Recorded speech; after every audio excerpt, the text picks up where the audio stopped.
The following presentation is a gift from the team at Streamline Publishing, publishers of Fine Art Connoisseur, Plein Air Magazine, and weekly newsletters Fine Art Today, Realism Today, Plein Air Today, and American Watercolor, and events, the Plein Air Convention and the Figurative Art Convention. We offer over 400 different art instruction tutorials and ultra-high-quality video by the world's leading artists.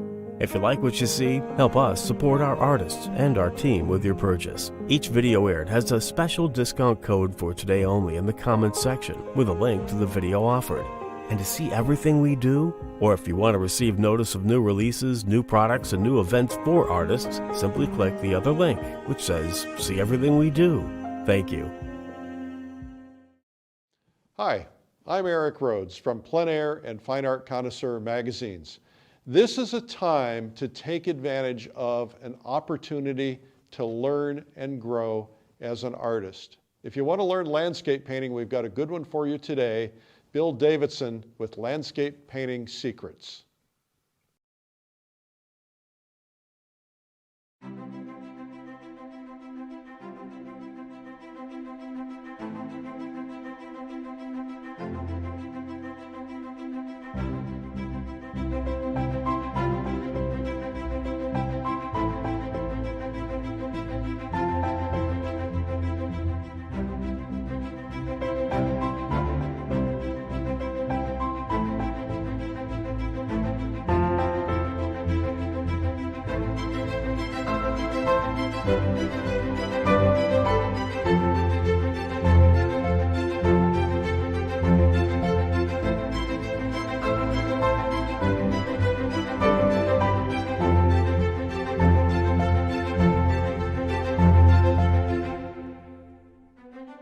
Good morning, I'm Bill Davidson. I'm really excited to be here.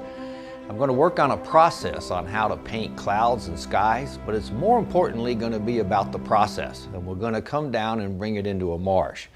Now, one of the things that's always fun to me is that you try to keep it excited and try to keep it moving. One thing I'm going to do throughout the entire process is I'm going to talk an awful lot. I always say this when I'm teaching a workshop, that if I can get people to understand what's going on, or kind of get in your head, I hate to say that, get in my head, people don't generally want to be there, but where you get going with the point of view of understanding what's going on. For me, watching somebody do something is one way of learning, getting them to talk about it is a second way of learning, but when you combine it, studies show, and they're pretty scientific studies show, that all of a sudden your retention of how to deal with things is really a much better scenario. As a matter of background, I'm a recovering trial lawyer, if that helps at all, and so I kind of tend to talk and communicate while I'm painting, and I really want to convey as much as possible the decisions I go through in my process to make it work. I've tried to simplify the process because I've learned that what we all need to do is when you talk to people in workshops, they won't really say, they go, "Oh, I quit painting," or "I won't do this because I really don't know how." So the key here is to really get out enough knowledge for people to go, "Oh, I know how to do that," and to feel some type of sense of accomplishment as you're going through it. Art's a hard thing, and there's a lot of processes out there. I try to keep it really simple. I'm going to try to talk my way through it. And I'm going to use demos of things that I had painted so that I'm not trying something new on you for the first time. Okay, I want you to understand that what I want you to do is just feel your way through, listen, and try to do these type things, and at least try it a few times. If you don't like it, find something that you like to do with it, or just change it a little bit. I had a great guy, a great artist, Ned Mueller, tell me one time, if you did tonal studies, it would really help you. You'd grow a lot faster. And he was basically saying value studies. For me, I know I don't like to pencil draw. I really love oil paints. I really love the way they move. So I just had to shift that to me doing warm tonals before I paint. And I find that if you do that, it really helps your painting process. Everybody's really good with something. In other words, you can be really good at values and shapes, or you can be good at color. But I've never seen anybody in over 100 workshops that really has all three of those naturally. unless you're a very experienced painter, and there's a lot of really great painters out there that can do it without even paying attention to a process. But for me, to break it down simply so that I can do my value studies with my tonal up front, with a nice warm tonal, and then work my way into doing the color mixing and then putting the color on, I learn my shapes and my values way quicker, way faster, and almost every time I get a better painting. Every now and then I may get lucky. But I found out that if I stay in that process, and all it is a little ritual, then everything works out better for me. Now sure, sometimes I get overexcited. I go to a scene, it's so beautiful, I can't stand it, I can't calm myself down, so I just get the bad one out of the way, which happens to all of us, and then I'll sit down and start playing with my total, start to lay it in. It's also a great idea, like if you're going into a competition or something, and you have to paint in one of those things, if you're painting the tonal, everybody tends to leave you alone, okay? They'll walk by, people won't bother you because they think you don't know what you're doing, and you're pretty much an amateur, so they'll kind of leave you alone, and then you'll be free to kind of paint really well, or at least try to get something really good. So it's always a good thing to do. Now as we go through this, and in a little while, I'll show you just a few of my studies that I've done. And just so you know, when I do the larger paintings, I always do the study also, but I also do it when I'm plein air it, okay? And one of the things I found is painting from life can be very difficult, especially for somebody like me who I started painting really actively about 12 years ago, and I struggle with shapes and values, especially shapes. They were really difficult for me. So by doing this and working around my shapes, I kept figuring out simple ways to do things that kind of make it easier. So from this point, I'm just going to take a quick break here, and I'll show you a few of the studies and how I dealt with them. So here are my studies. I'm just going to show you a few of them, and these are done usually plein air. And so this is a little piece that was done up in the Montana region. And the purpose of this piece was to be able to grab the yellow part of the autumn time, because it's such a pretty experience for me, and especially when you've still got the snow on the mountains, and to really work my way into underwater rocks and logs and things of that type nature. So when I'm outside and I'm doing things like this is the hardest part for me, as I say, to get interesting shapes going on in the snow patches, to get interesting rocks, to get angles countering each other, and to get all the big shapes and values.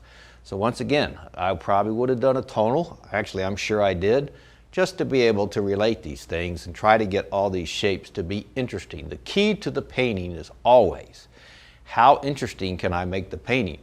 And even though I was not good at shapes, and you have to, that's a process that you learn, you get a better repertoire with it. Even Da Vinci used to say, hey, he'd have his students take what's on the wall, just the stains, and keep doing shapes out of there to get a good repertoire of shapes. So some people are really good at it, and that's a natural thing for them. Or it's a learned thing, it's just a learned trait, but everybody can learn these type things. That's the real thing that I want to try to get across. You can increase your brain power, you can increase your skills, you can do all these things and still have a good time doing it. I can struggle with some of these. I can watch somebody like a Cindy Barron put these in and she nails the shapes right off the bat. So for me, the tonal is hugely important. Now I'll show you like another little piece. I did this one. This is a piece I did. It was I was teaching a workshop. This is beautiful. This is the Garrapatta area, and one of the things I was trying to do was the sun comes over those mountains and it hits in the shade, and then it lights up all down through the water. So catching the light against the shade is really probably the most important part and what I really needed to get out of this. I designed and did a bigger picture, and so I always take these studies in and redesign them and make the shapes bigger, and I can use this to even do a horizontal or whatever. My design won't always be perfect outside because it's such a quick, so I always say this, when you're plein air painting, what's really you're trying to catch, there's the inspiration out there, and you also, in addition to the inspiration, you're really trying to get the colors and the values. If you miss on your design a little bit, so what? It's a study. I mean, I always like to say this, you know, if you go on a trip and you paint 20 paintings and you come back with maybe 5 that are decent, that's awesome. So stay with those and work with those. Don't work on your dogs, okay? I don't know why we all want to fix those, but go with your good ones and it gets a lot more fun.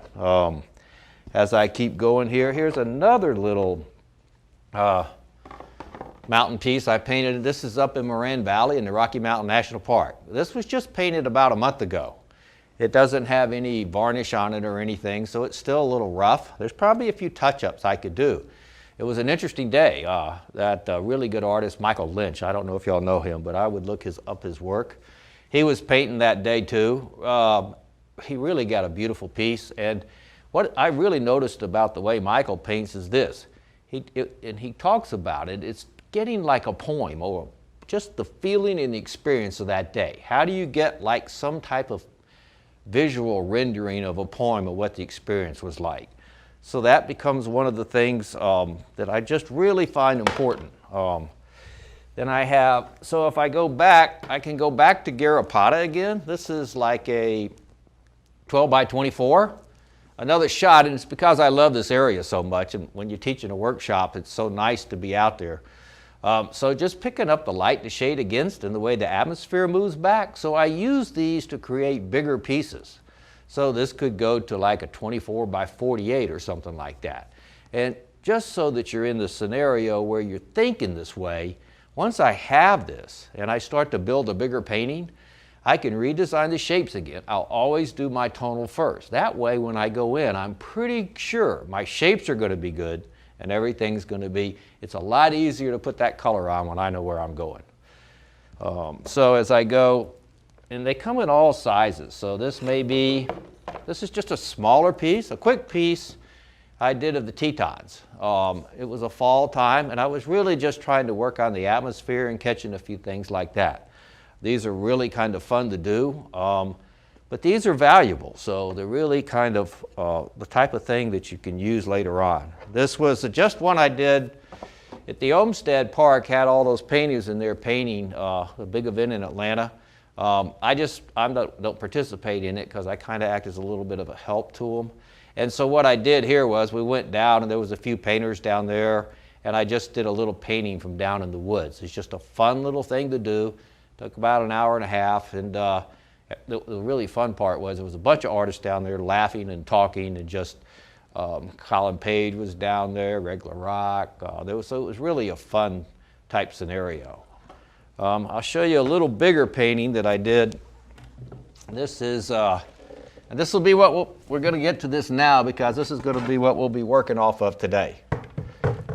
So this is a demo I did, and I had it shipped in. I hadn't seen it since I actually did the demo. So I'm going to use this demo, and what I did was, because I was demoing in front of a bunch of people, what I did was I went out the day before and I grabbed a couple of cloud studies just to get the atmosphere and the colors.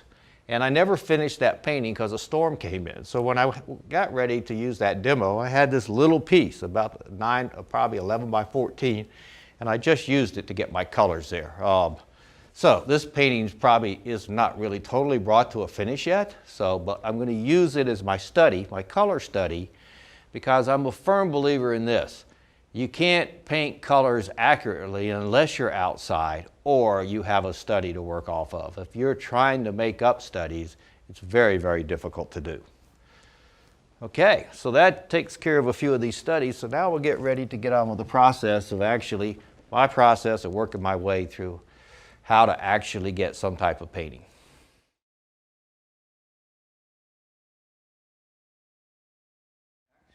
All right, so what I'm trying to do is, and I hope that this is some help, because this is really my whole goal, is to try to talk enough to be able to explain to you the decision making that I go through.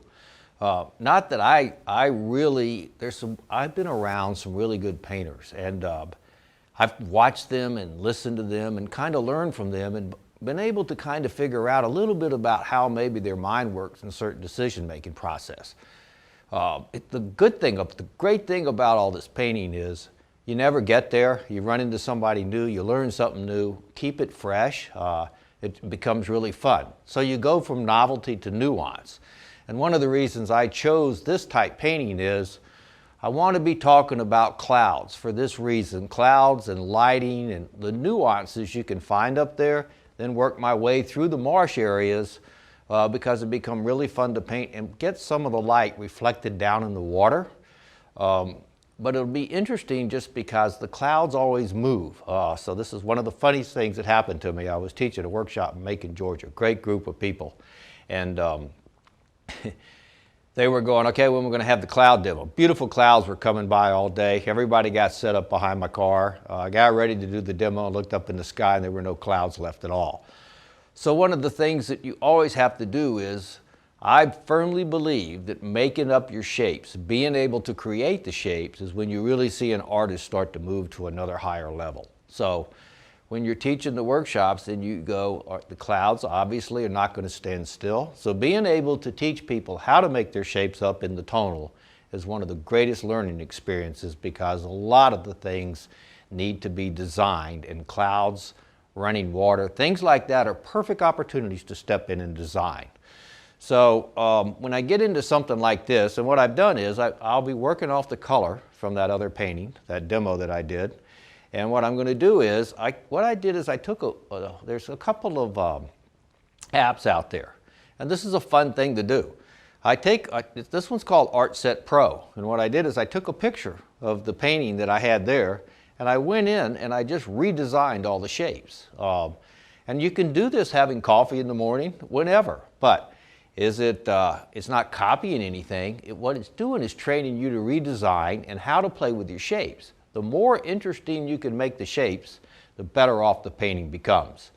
And it's your design. You need to make them up. So one of the things that you need to do is, this is a great way to learn how to change an edge on a shape and make a better shape. So usually when I'm almost done with the painting, 80 to 90% through, I may take a picture of it and then actually throw it up in Art Set Pro, and I'll start playing with the shapes to go, what if I move that over here? Does it make it a better painting? It's all about the painting.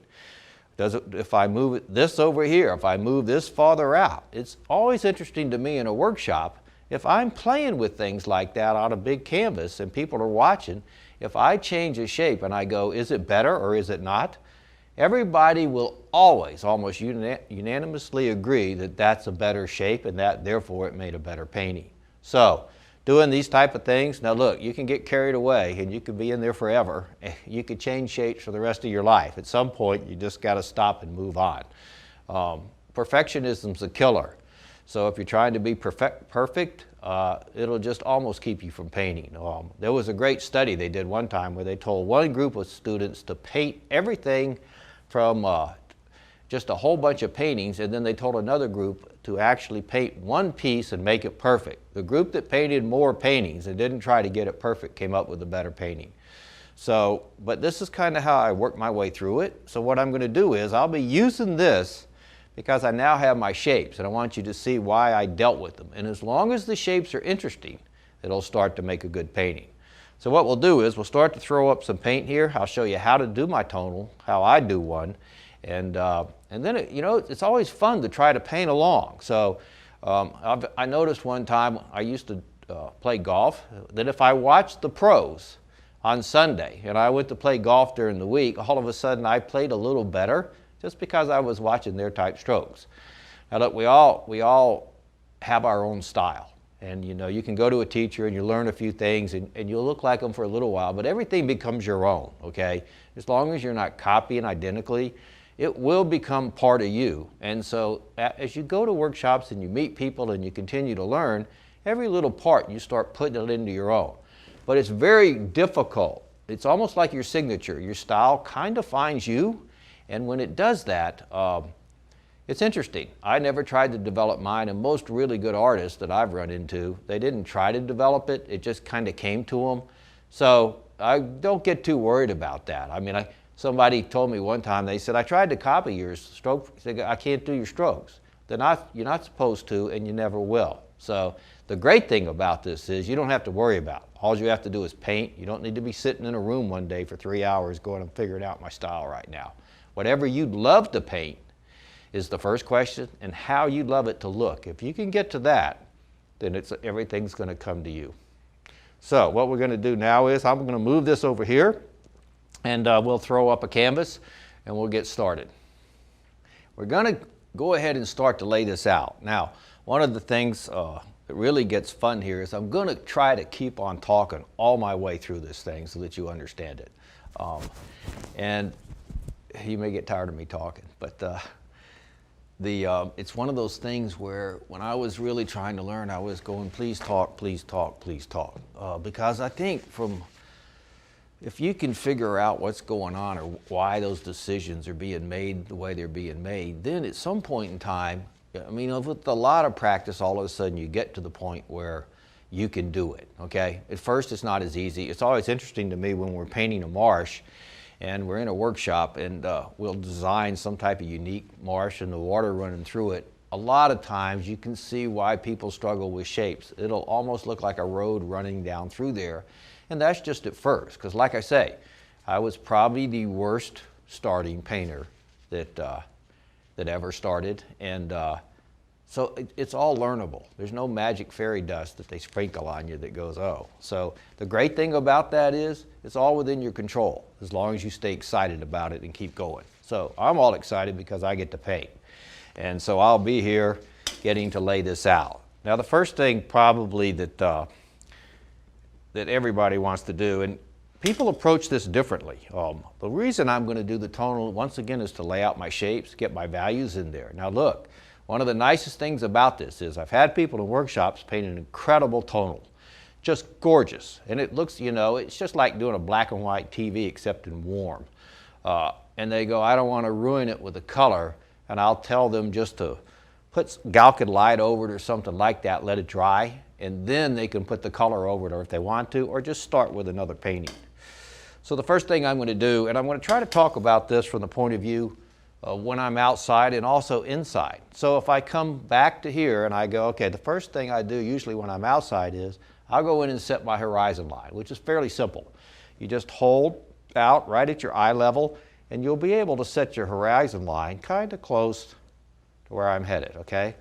Always start real thin because one of the biggest problems with color is if you keep painting over and over and over it, it starts to get all grayed out and muddy. And mud is just an inaccurate temperature in the wrong place. Or just grayed, it becomes grayed down from just stroking it and stroking it and stroking it. So one of the reasons and the logic for the tonal is because it allows you to know where you're headed. You're solving problems up front, which is the most important thing. The more problems you solve before you start laying on thick color, the fresher the painting is going to look and the stronger it's going to look. Now also this could happen, because I've done this before in a workshop, is where if you take like a large canvas, a 30 by 40, once I have the tonal in there and I know where I'm getting there, you can lay the paint on there in about 35 minutes at a full 30 by 40 with a nice big brush, and you can really go for it. The nice thing about that is it keeps that big painting looking really fresh, like a plein air study, because the brush strokes are all loose. And that's how you get a really good loose feel, is you know where you're headed with all your shapes and you know where your values are going to be. So let's say I come in here and I start to lay in. I just start to get this horizon line. And then from there, I'll start to do my design. Now I want to show you something here, because what happens is I want to get some reflections. They're not shown here. This is just a quick little thing to give me some idea of my big shapes and how I'm going to put this painting together. So I increased my depth from here to here so that now I will be able to slide in some reflections under here that'll really help the painting bringing the water up. As long as my shapes are interesting and different, it'll really work. Also, from a design perspective, I've got a little touch of light coming over here and over here. My design kind of pulls yourself down and around through the painting and kind of has a nice tight feel, and it also pulls you up. I want interest throughout the entire painting. In other words, I don't want a whole area flattened out. So this piece over here to that piece, you'll also notice that I have a piece of light right against the edge here, piece of light there. I'm watching all my spacing. Is this spacing right here bigger than that spacing? Than that spacing? So I'll always try to do things like that. One of the, and listen, it's nice to have little sayings, because when you're plein air painting, you can't think about complicated matters. And from a design point of view, you just have to look at things and go, a lot of times, painting rocks and stuff like that, and painting clouds, it can be very, very complex, and you can get hung up in all the little clouds. I've learned, because I was so bad with shapes, that if I put a big cloud in or a big rock in, a lot of times that'll help save my shape. And that'll help me a lot from that perspective. So if you're getting a problem and you got a bunch of little things, and you know, all this stuff is corny, but it's true. If you know that you're looking at your living room or whatever, and there's no couch in there, it's just a bad design. So sometimes this big shape will come in and help you. So what I'm going to do is I'm going to get this in here, and I'm going to start paying attention to my shapes. If that's close, as long as I'm nice and loose, I can throw in a little bit of color here. Now, I'll talk about my color when I get into that, okay? And all my different type utensils and tools and all that type things. I will mention this, when you use a brush, and I do like the rosemary brushes because these really hold up well. But really great painters, if you're around really painters that have been painting their whole life and they're really good, they'll tell you that they're just tools and you can learn to use the tools. I like the roseberries because I like the way they feel and they step up. And so you start to find the materials you like the best. But really good painters can almost use any tool, and it's the way they get to it. So as we start to lay this out, I'm just going to throw in a few lines. So I can get some idea of where my lay-in is. Now look, some people are line drawers and some people are shape people. They see better in shapes. I like to use you figure out what works for you. I like to use a little bit of both, because all I have to do is try to work my way towards this stuff and make sure I've got my lines and all my negative spaces lined up good too. So I'm just going to throw in a few lines to get some idea of where we're headed here. And then I actually see better with shapes. So probably what I'll do is I'll get this in, and then I'll start working my way into the shapes, and I'll be able to see it a little better. So I can see that I got that line too close to this line, so I'm going to pull this up a little bit. This is a little bit closer down here. This is a big, and I may be a little low, but I can fix that as I go. So I've got some idea of where all this is headed. And if you've ever done that drawing book with drawing on the right side of the brain, you'll know that it's just an idea of you're not talking about clouds or shapes or anything like that. What you're really trying to do is you're throwing your mind out so that you're really not thinking these are clouds, these are just color notes or shapes.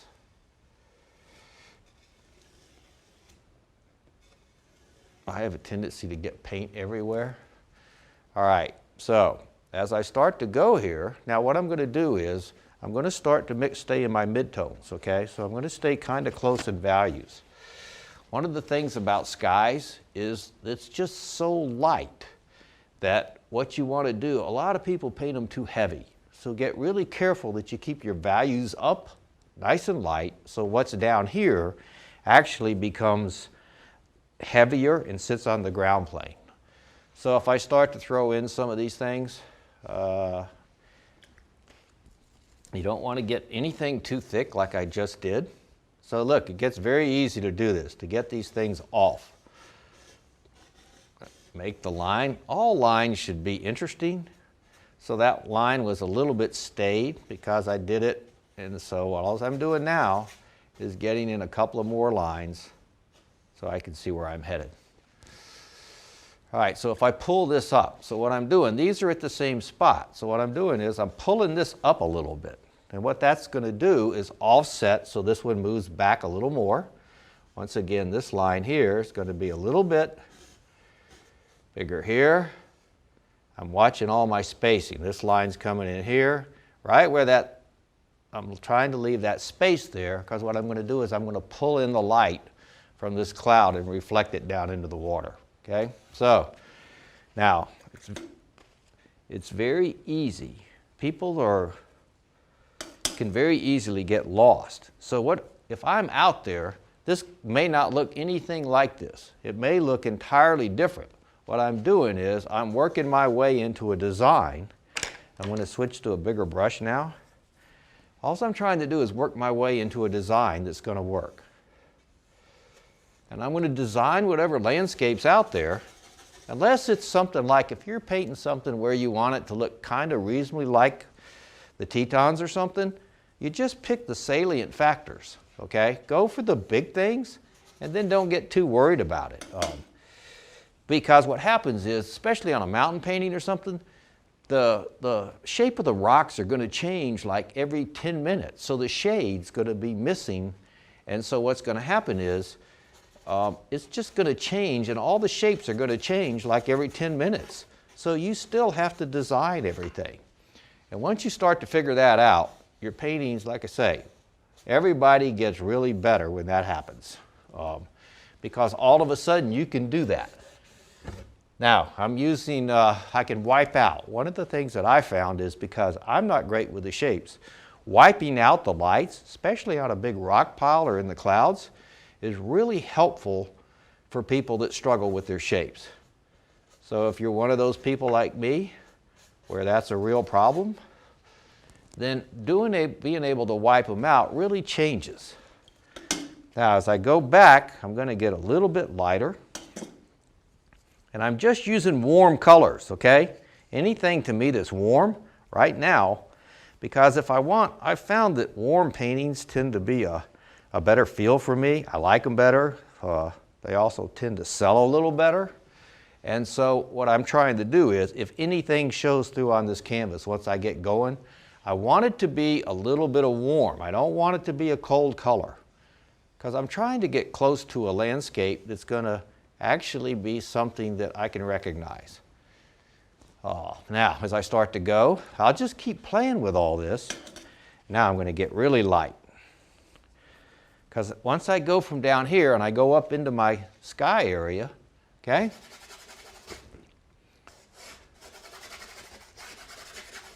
As long as I keep it nice and loose, I can keep it real thin, I can start to play with these shapes. And what I'm going to do is I'm going to pull out these shapes as I start to go. So I'll just get it all on here. And let's say I deal with this big cloud here, okay? I can put it all down, and I've got another one over here.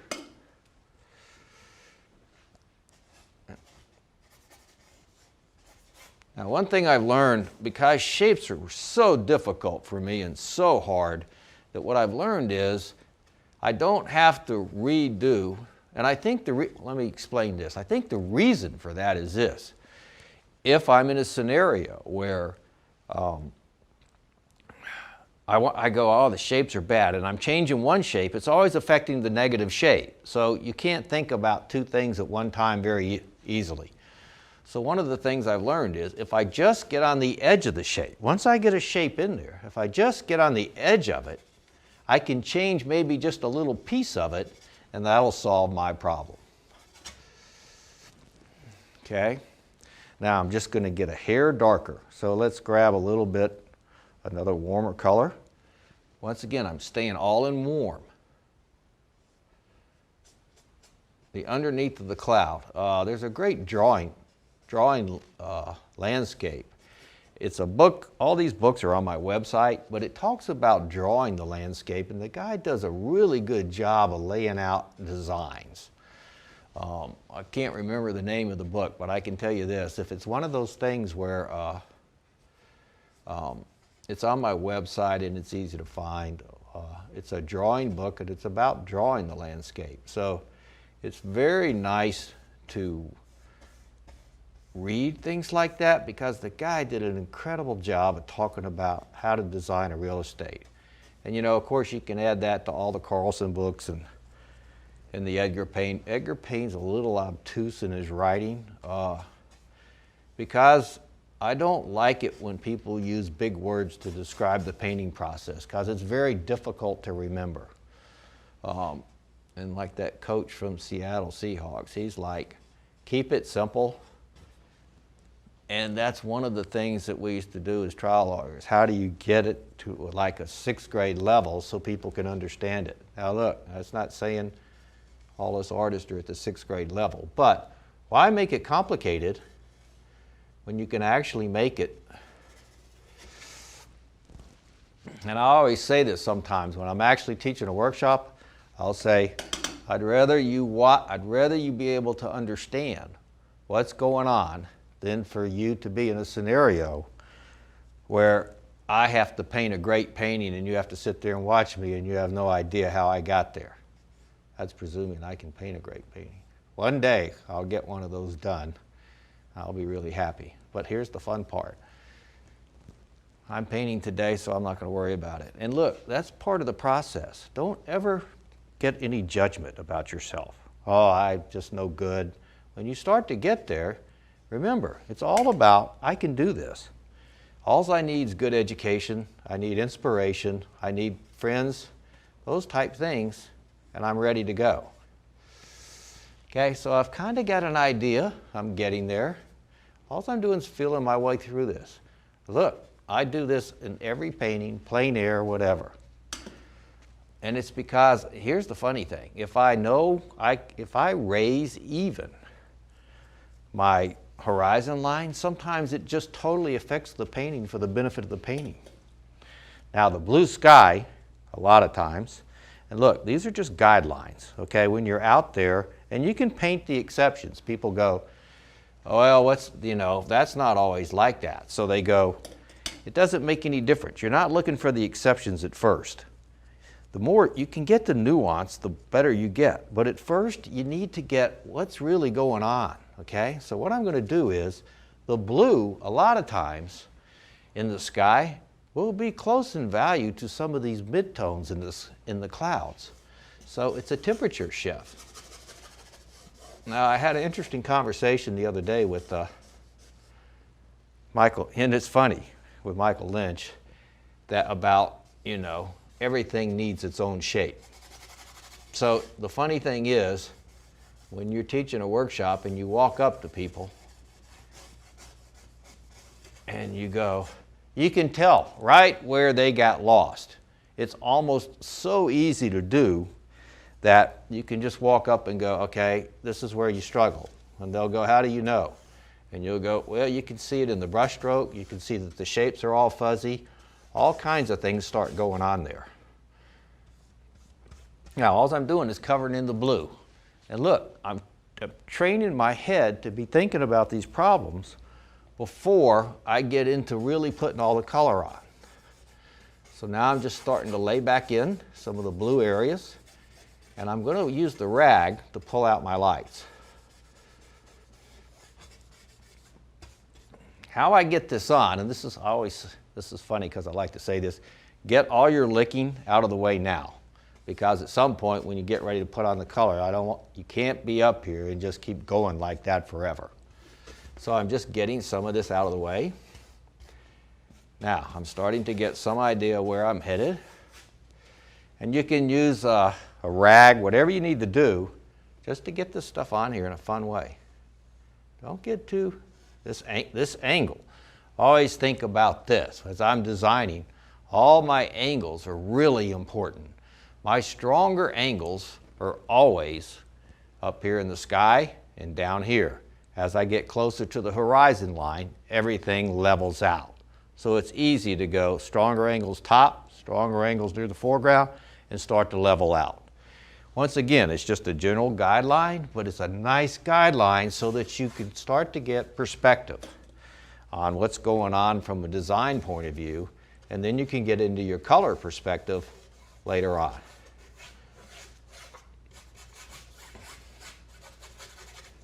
And so what I'm trying to do in this demo is I'm trying to teach you how to kind of stay with a program where you can figure out the general basics and then work your way back in.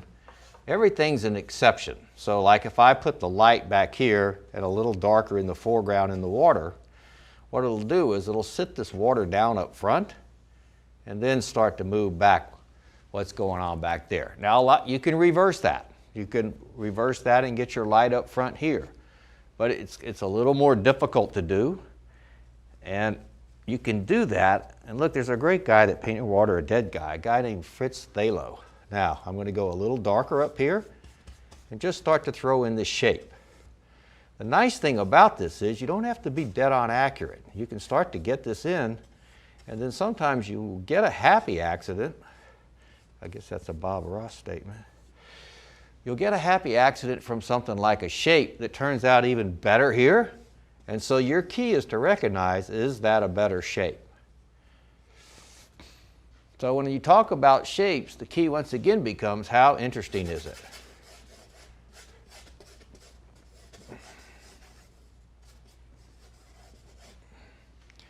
Now, one of the things that I've always learned is that if you're one of those people that can do this very easily, and there's not many that have that natural talent with shapes. So if you watch workshops, you'll start to see that's probably one of the strongest struggles people have. I know people talk about value all the time.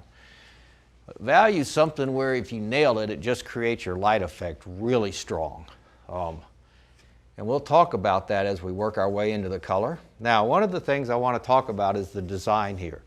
There was a great guy named James Reynolds. He died and he wrote an incredible book. What he did was, he was kind of brave, he took all his paintings that he'd done, or a bunch of them, and he wrote this book and critiqued them all. And I thought, boy, that was interesting. So when I read it, it just goes to show you, nobody paints a perfect painting, and right before you die, you're going to look at your paintings and go, wow, I could have done that in that painting, and I could have done that in that painting, it would be a better painting. So it's just one of those things where they're never going to be perfect, but the better you get at it, the better you're going to be. Now, one thing that I did when I was designing these clouds, and it doesn't have to be dead on perfect, but the more you can connect your dark shapes, the stronger the painting can hold together. So I've got all these clouds kind of running together and a few isolated ones over here, okay? And what's going to happen there is it kind of creates the mass and kind of holds it together a little better. Harley Brown did a great thing in his book where he showed he was painting like a little street scene, and he showed how he connected those darks, and it became a much better scene by doing that. So just by holding all these clouds over here together, this little rainstorm brings me down into my dark.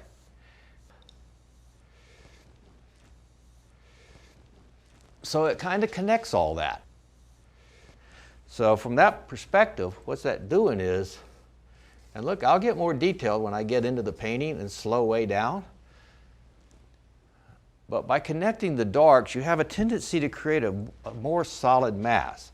And if it's going to be interesting, make sure that you have unequal parts of shade and light. And I'll show you a little bit of something once I get going here I'll flip these upside down once I go so I can see. Now, one thing that I want is really kind of interesting. Because this isn't really accurate, I know that's too dark compared to that. My darkest part of mine, and this is just another general rule again. Every now and then you'll see a cloud that's darker than what's back here. But right here, if I stay this, if I know that set of trees, if I keep it darker than what's right above it in those clouds, what it's going to do is it's going to set this down and let those clouds float. If I get that too light and I get these darker up here, those trees are going to get, the clouds are going to start sinking down on my painting. And once again, the reason I chose this is because clouds, painting a new landscape is hard. You go somewhere you've never been, but if you can paint a good set of clouds or a good sky, all of a sudden you get a great look at, you can go anywhere, and if you decide I'm tired of trying to learn that, it's really hard right now, you want to take a break, go ahead and paint another set of skies. Plus they're so interesting. The more you paint them, the better it gets from your perspective. So I'm watching this line again to make sure it's bigger than that line. All right, so things are starting to get a little better. Now, I'm going to start pulling out these lights in a little bit. I'm going to be a little darker in this foreground. And I like to talk about transitions a lot. As the water moves back, a lot of times, if I look straight down, I can see straight down into the water. And then as I start to move, as I start to look up, I just can't see into the water as much. So that's generally why it's darker as you start to move back, except when the light reflects down in it, okay? So I'll keep going here, and I'm just taking my time getting this on. And look, it's part of the program. I'm not going to rush to get, if this design isn't right, or let's say I don't like it, then I'll just redo it. I'll flip, let's say I want to change it to a vertical. One time I was out there and like 3 times, I painted it 3 times this way and I went, I don't like it, and I just turned around and painted a vertical of it, and I like the vertical. Now, you people that like to draw and can do those little sketches, more power to you. I think those are great. I just don't like to draw. So I had to figure out a way to where this worked for me. So as it starts to come in, now I'm going to just keep playing with it. And now I'll just smooth it out a little bit and cover everything up. I don't really like the white showing through. Now I use these shop towels, and I know they're more expensive, but the more you wipe, the old Vivas started getting lint on them. They changed their style. Somebody said the new ones aren't as bad anymore, but I don't know the answer to that. So as I start to go now, I've learned that if I watch people while they're painting, especially in the workshop, one of the things that you'll see is that they're much better at pulling the lights out than they are painting them on. So I can come back into here. I'm going to start to pull these shapes out. These are going to be the light areas of my cloud. Once again, watch the shape. It gets real easy to see these shapes at this point. So if the line comes down this way, I may counter just a little piece out that way. Always keep looking for how to counter your lines.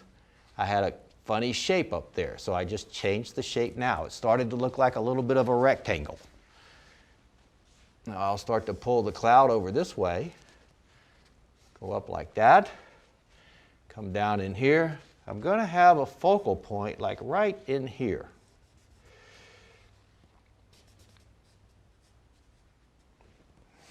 At least another area of interest. And you always think about what's your strongest area of interest. I can pop that, or I can pop these little touches.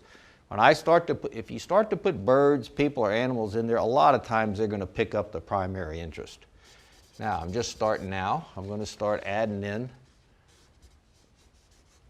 some of the light in that cloud.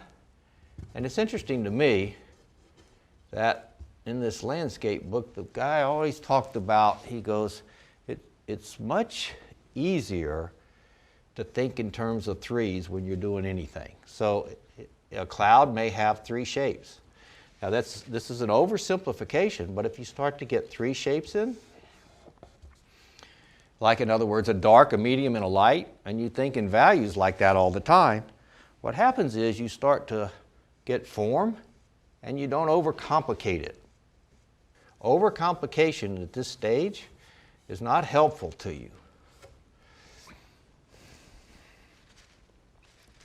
So my touch of light, I can pull my light out right through here. Okay? So I'm starting to see how this is all going to come together. I got another touch of light that's running out to here.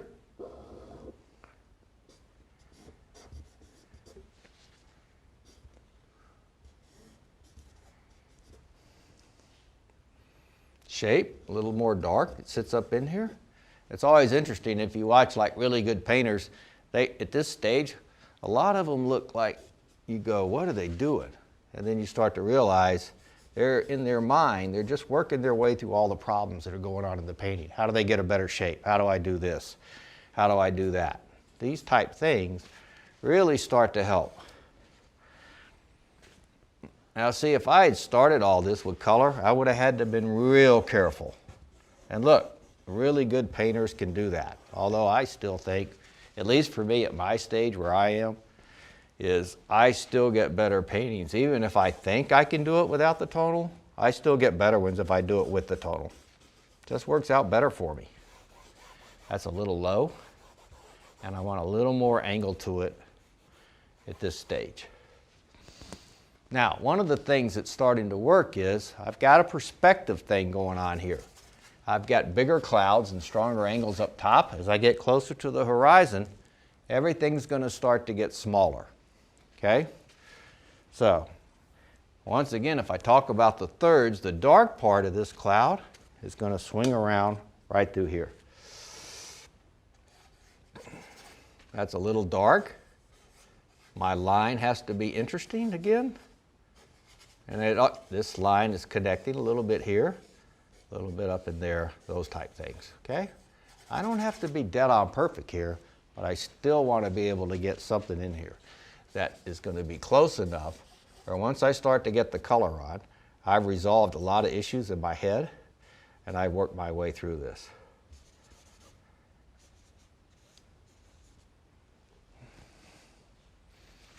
So it's starting to take a little better form.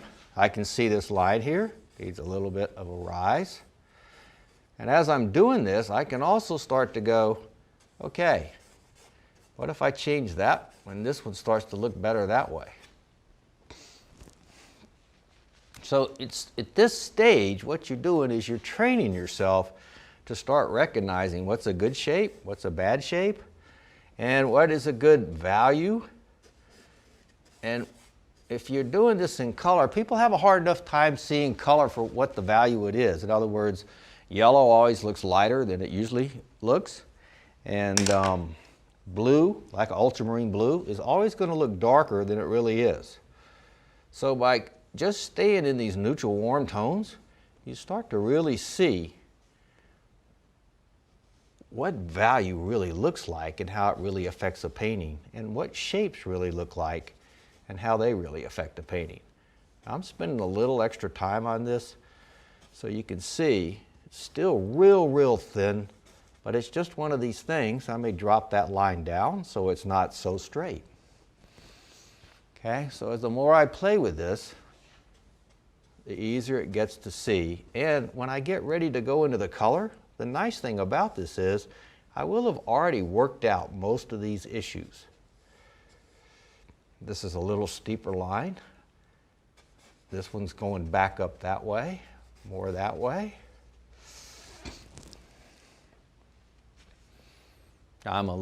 Should be a little bit darker here, just a little bit. Different line shape. This one's lower than that one. And then a little bit, come back up that way. They just start to come together a little bit better. Now I'm going to get back down here. Bring your painting together all at once. It's easier to see it that way. Let's get this marsh in a little bit darker so I can start to see this as it's really going to come together. I'll pull the light out down here again too. So for people that go, oh wow, I couldn't really see, now it starts to come together a little better. I can even go a little bit darker here, or move it up a little bit. Just by moving it up a ½ inch, I'll create a ton more depth. So if I move that one, I can take this one even back more. It's these type little adjustments that make all the difference in the world, create all the depth, and really help the paintings. It's interesting to me when you're watching, like, so if this line goes a little darker, and then these are my trees, if that gets a little bit darker, then I know this. I know my ground plane is a little bit lighter than my verticals. So this is just going to be, all I have to do is start pulling out the grassy area and leave those trees back there a little more straight up. And I'm trying to keep this very simplified so that it doesn't turn into something where, if you look, people get too complicated too fast. I'll see a really simplified painting that's just absolutely gorgeous. And then I'll turn around and go, look at that complicated. One of the great examples of that is the Booth Museum in Cartersville, Georgia. Is a big Western museum. It's actually incredible. And Howard Turpning's one of the, they've got several works of Howard Turpning. And if you go in there, and I've taken workshops in there before where I take the class in and they let me take a pointer. You can stand in the middle of a room of that museum and point out and turn around and look at, there'll be like several paintings in there, and all of a sudden you'll see this one painting of a Howard Turkney. His value masses and simplified shapes hold together so much better that you can read it across the room. So there's the impact. That's the entire impact of the whole painting. When you start to see stuff like that, you go, wow, that's what everybody's talking about. The values hold the painting together, and if it gets too complicated in the value shapes, the painting's going to be it's not going to hold together from a distance. And what you want is when somebody walks into a museum or a show, you want them to see your painting from across the room and go, wow. And then when they come up to it, to see all the interest that's going on. So that holding the values together is really what's keeping the paintings nice. And that's why this becomes so important to somebody like me who has such a hard time with shapes. Okay, so it's starting to come together. And I'll keep playing with this just a little bit more. Now what I do is, I think people always keep working too hard. So I'm one of those persons that once I get this on here, I'll take 5 minutes, I'll come back and reevaluate all my shapes before I get started with mixing the color. Now I'm gonna start to clean up a few of these lines just so I get a little more idea where I'm headed.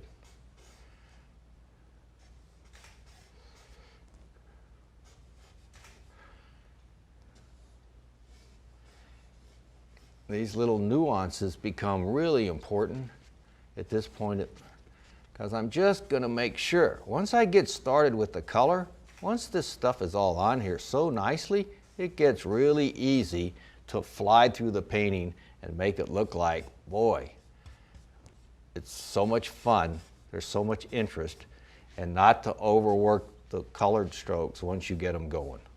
It's so easy to work everything if you don't know where you're headed. So people always go, how do you get such loose brush strokes? You get loose brush strokes by knowing where you're headed. So you feel confident enough to know that your shapes are okay, your values are okay, and therefore that your painting's probably going to work.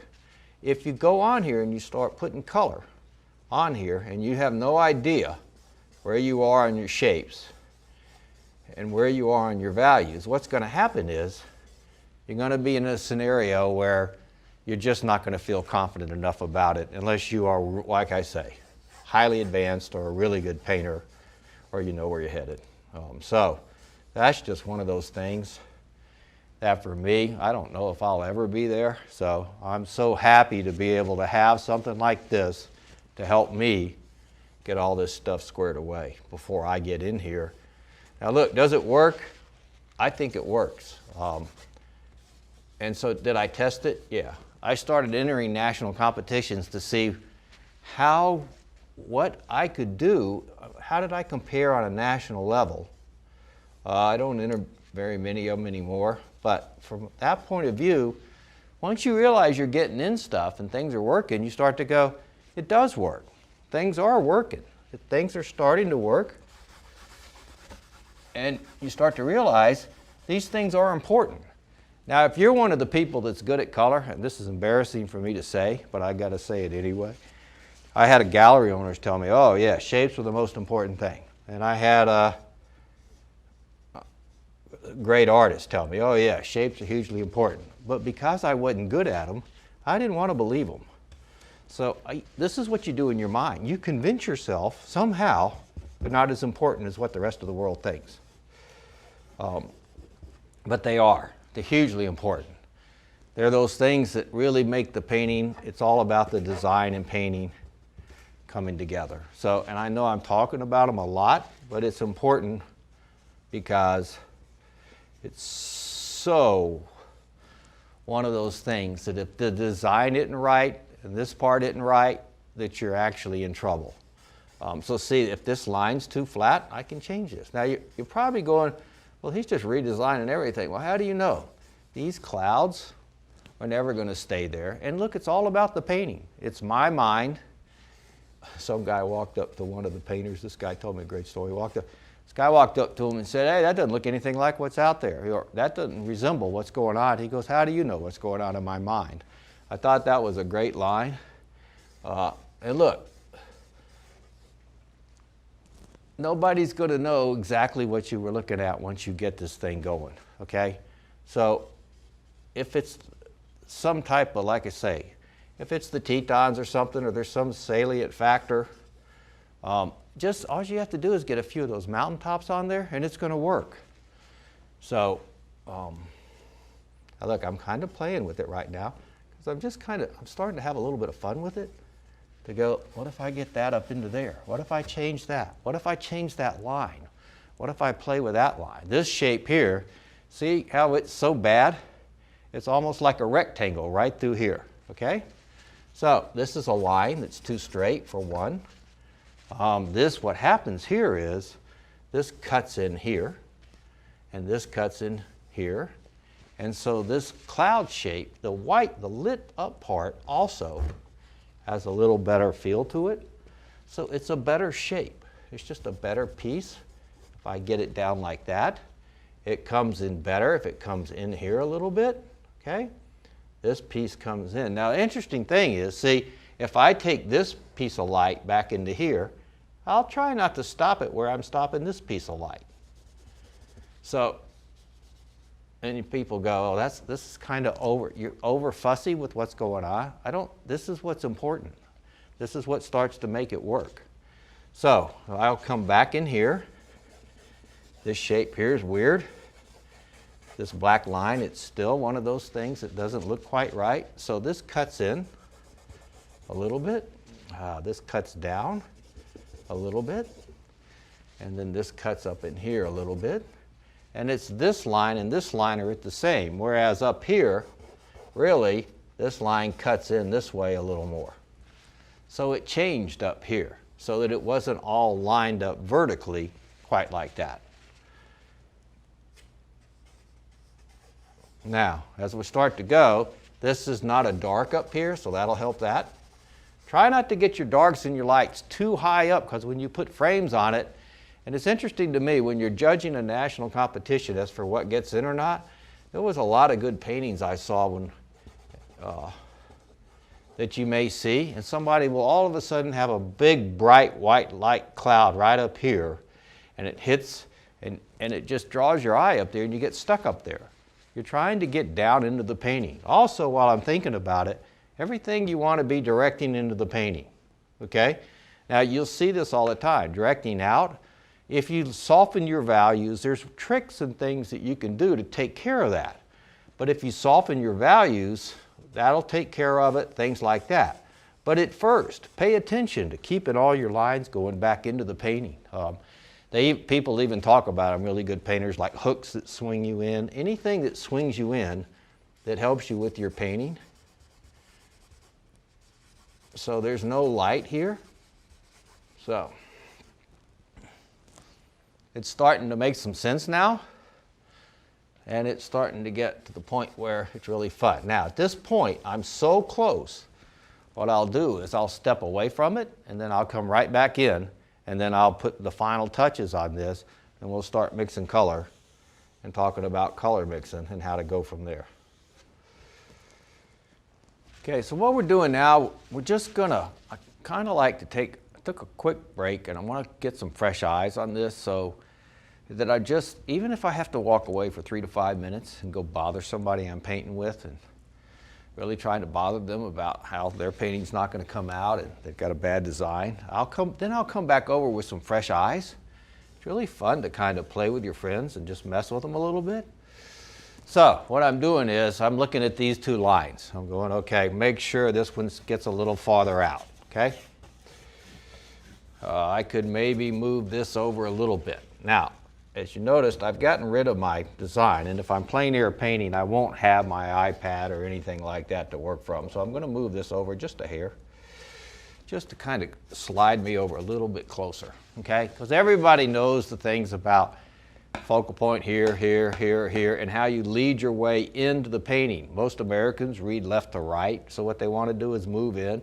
One of the probably best focal points sits right up in here, but you'll get bored doing it and you want to change things up, and so you'll move them to here or here or here. Even if you can center them, and you can do all kinds of things there to force that to look good.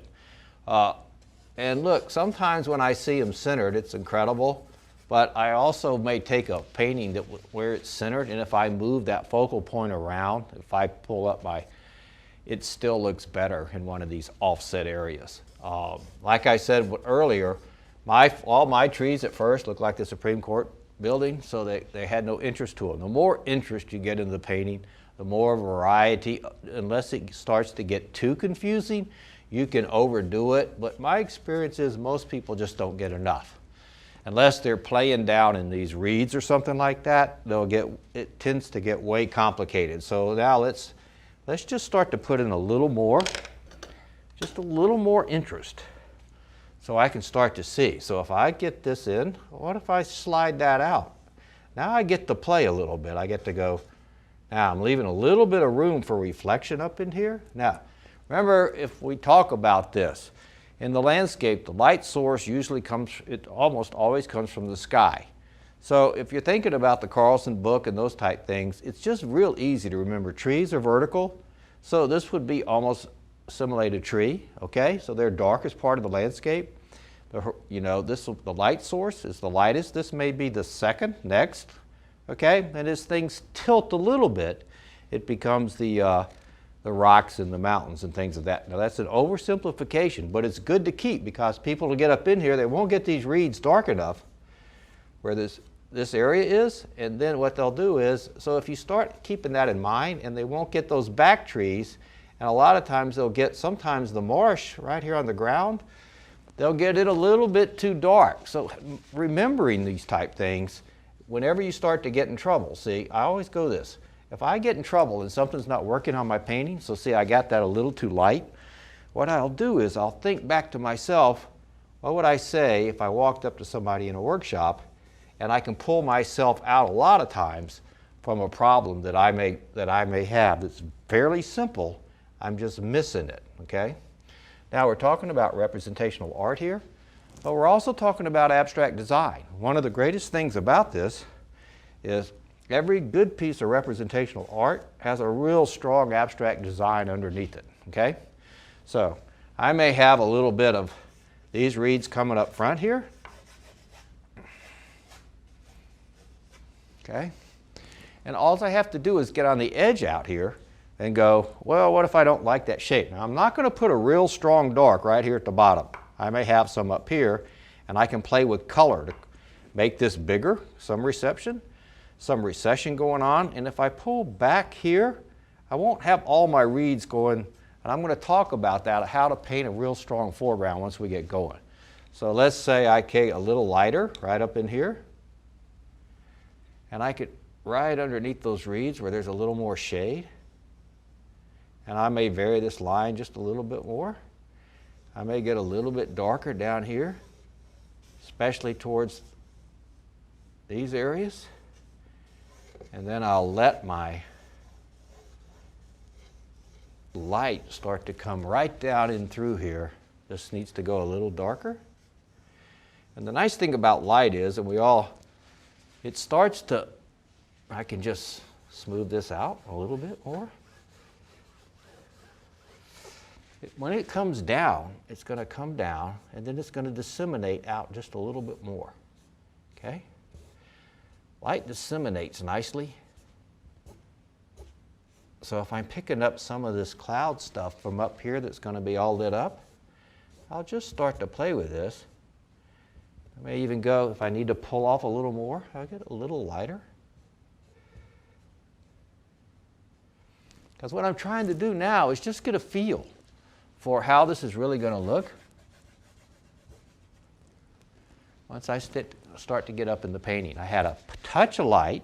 I've got nothing over here, so I'm going to put in a little bit of water, like right at this base, to bring you back over into here. Watch my shape again. I'll go back and play with the reeds. just a little bit more, but just make sure I get an interesting shape. I can pull that off over there. Okay, so now if I look up into my sky a little bit, everything seems to be kind of okay. I'm okay with everything. This is a little bit lighter here. Once again, the light disseminates. So right next to the light, it's going to be a little bit lighter. And then it's going to darken a little bit as it pulls towards that area of the cloud. Okay, so this section here could get a little bit darker. So I'm always watching these type things. How does my light, especially when you're out there, if this light is real strong coming right to left, it's going to be a little lighter in this cloud right through here, and then a little darker as it starts to get a little farther away. Because this line is coming down this way, I'm going to put a touch of light up in here, once again to get you some interest up here. So I countered this line coming this way with that type line. So always be paying attention to your angles, how are they working, how can I counter, those type things. Now I haven't got in here yet, and I'm going to start playing down in here. I can get a lot of recession going by making these clouds real small and getting real soft edges right down in here.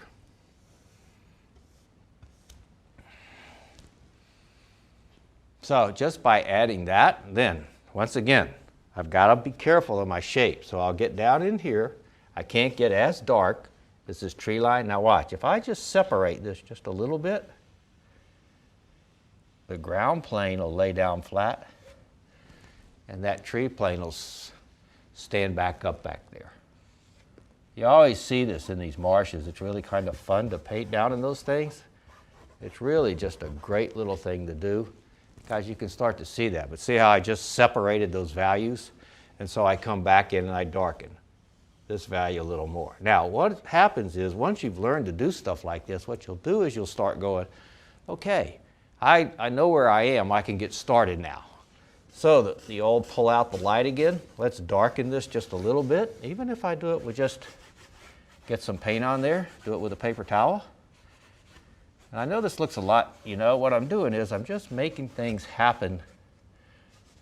I'm a little light in some of this stuff, okay? So I've got a few more darker lines.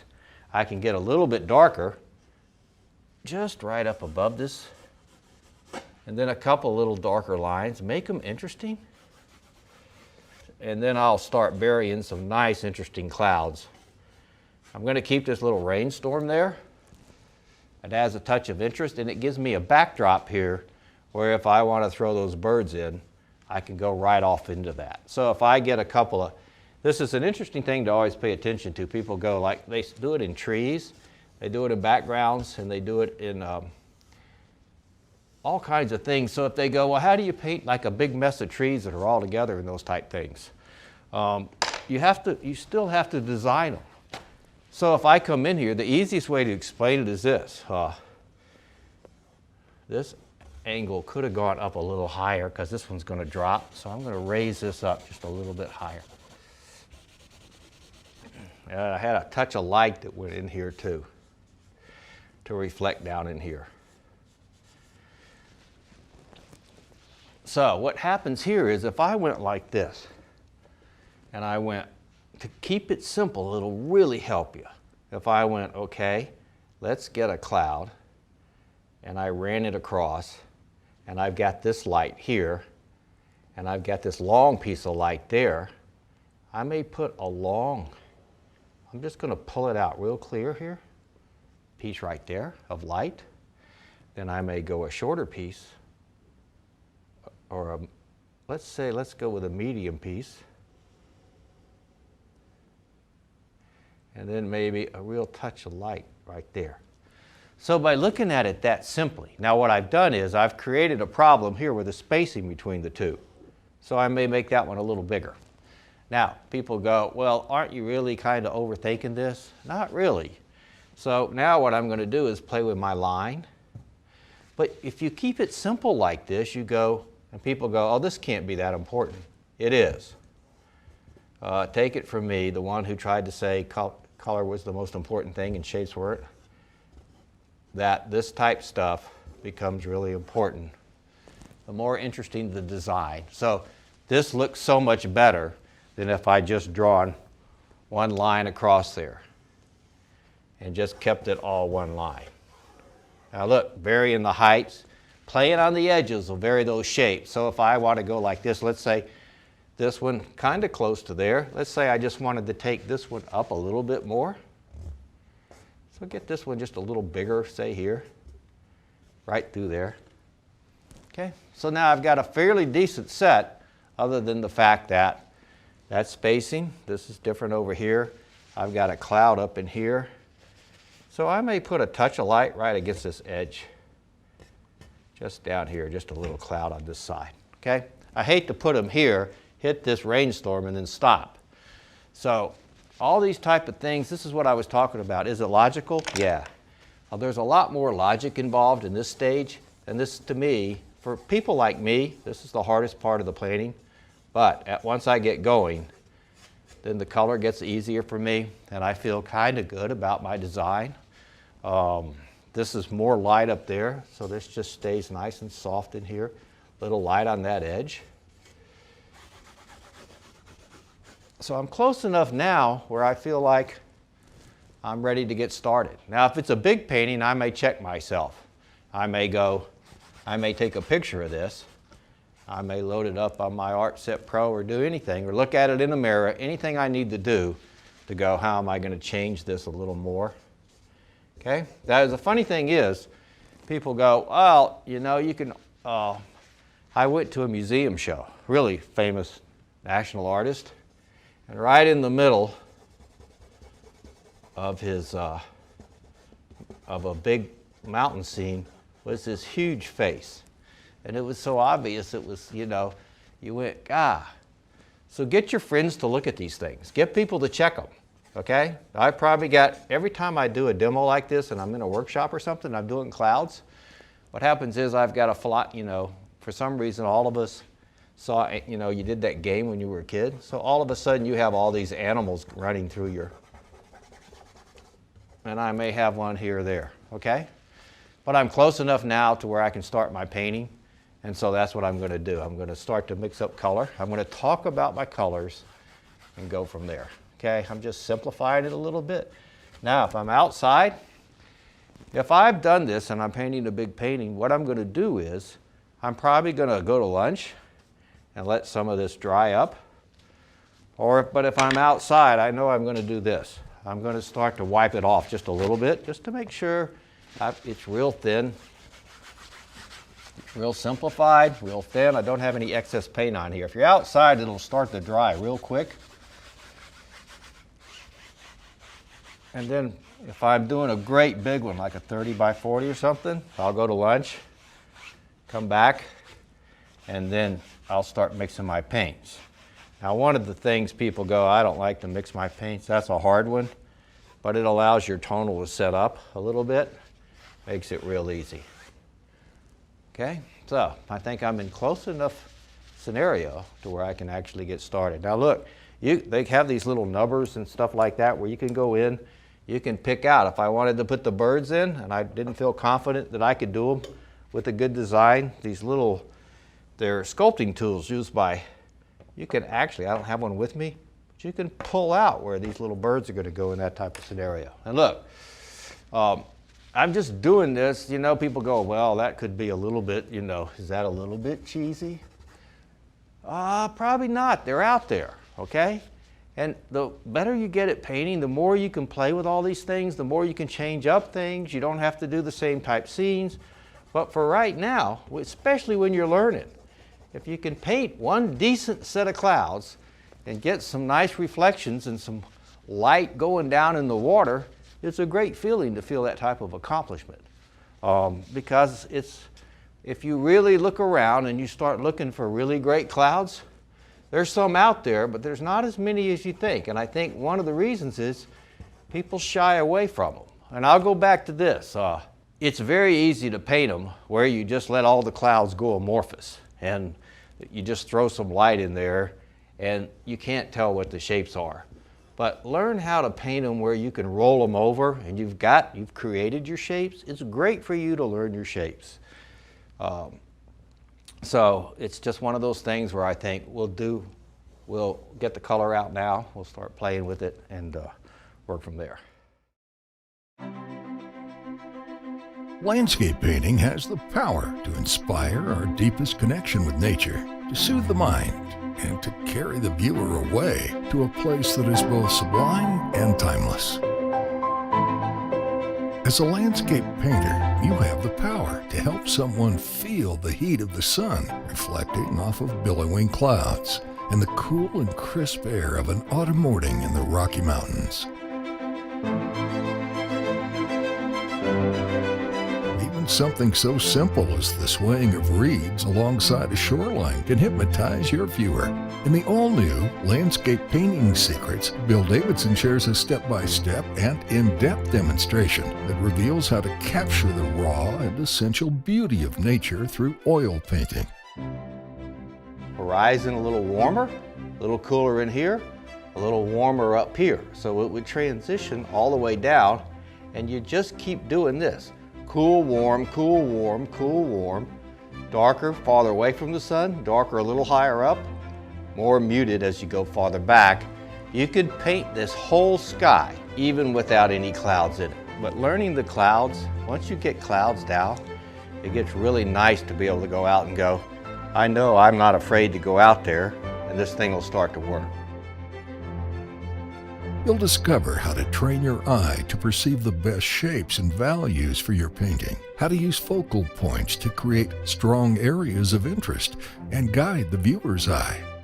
I may spot a really good tree and move it over and use it somewhere else. So that's why taking photos also, it's limiting. Okay, it's very limiting. And also when you're dealing with these value finders, you're great to see the values and put them in order, but be careful, because you're going to have to make the values fit to make the big shapes work.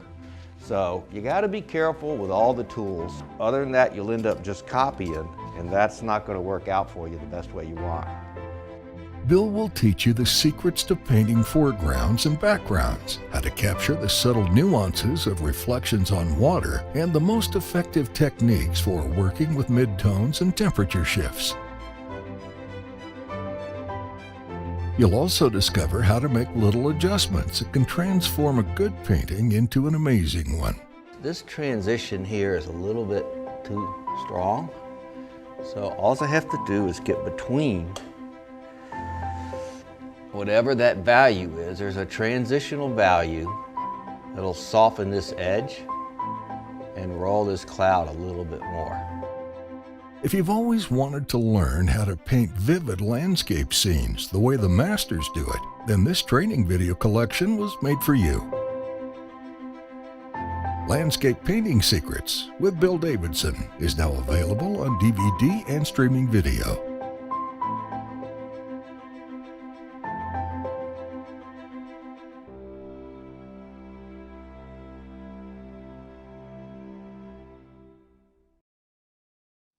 Well, that was Landscape Painting Secrets with Bill Davidson. You can learn more about it at lilyartvideo.com. Now let's get right to the interview.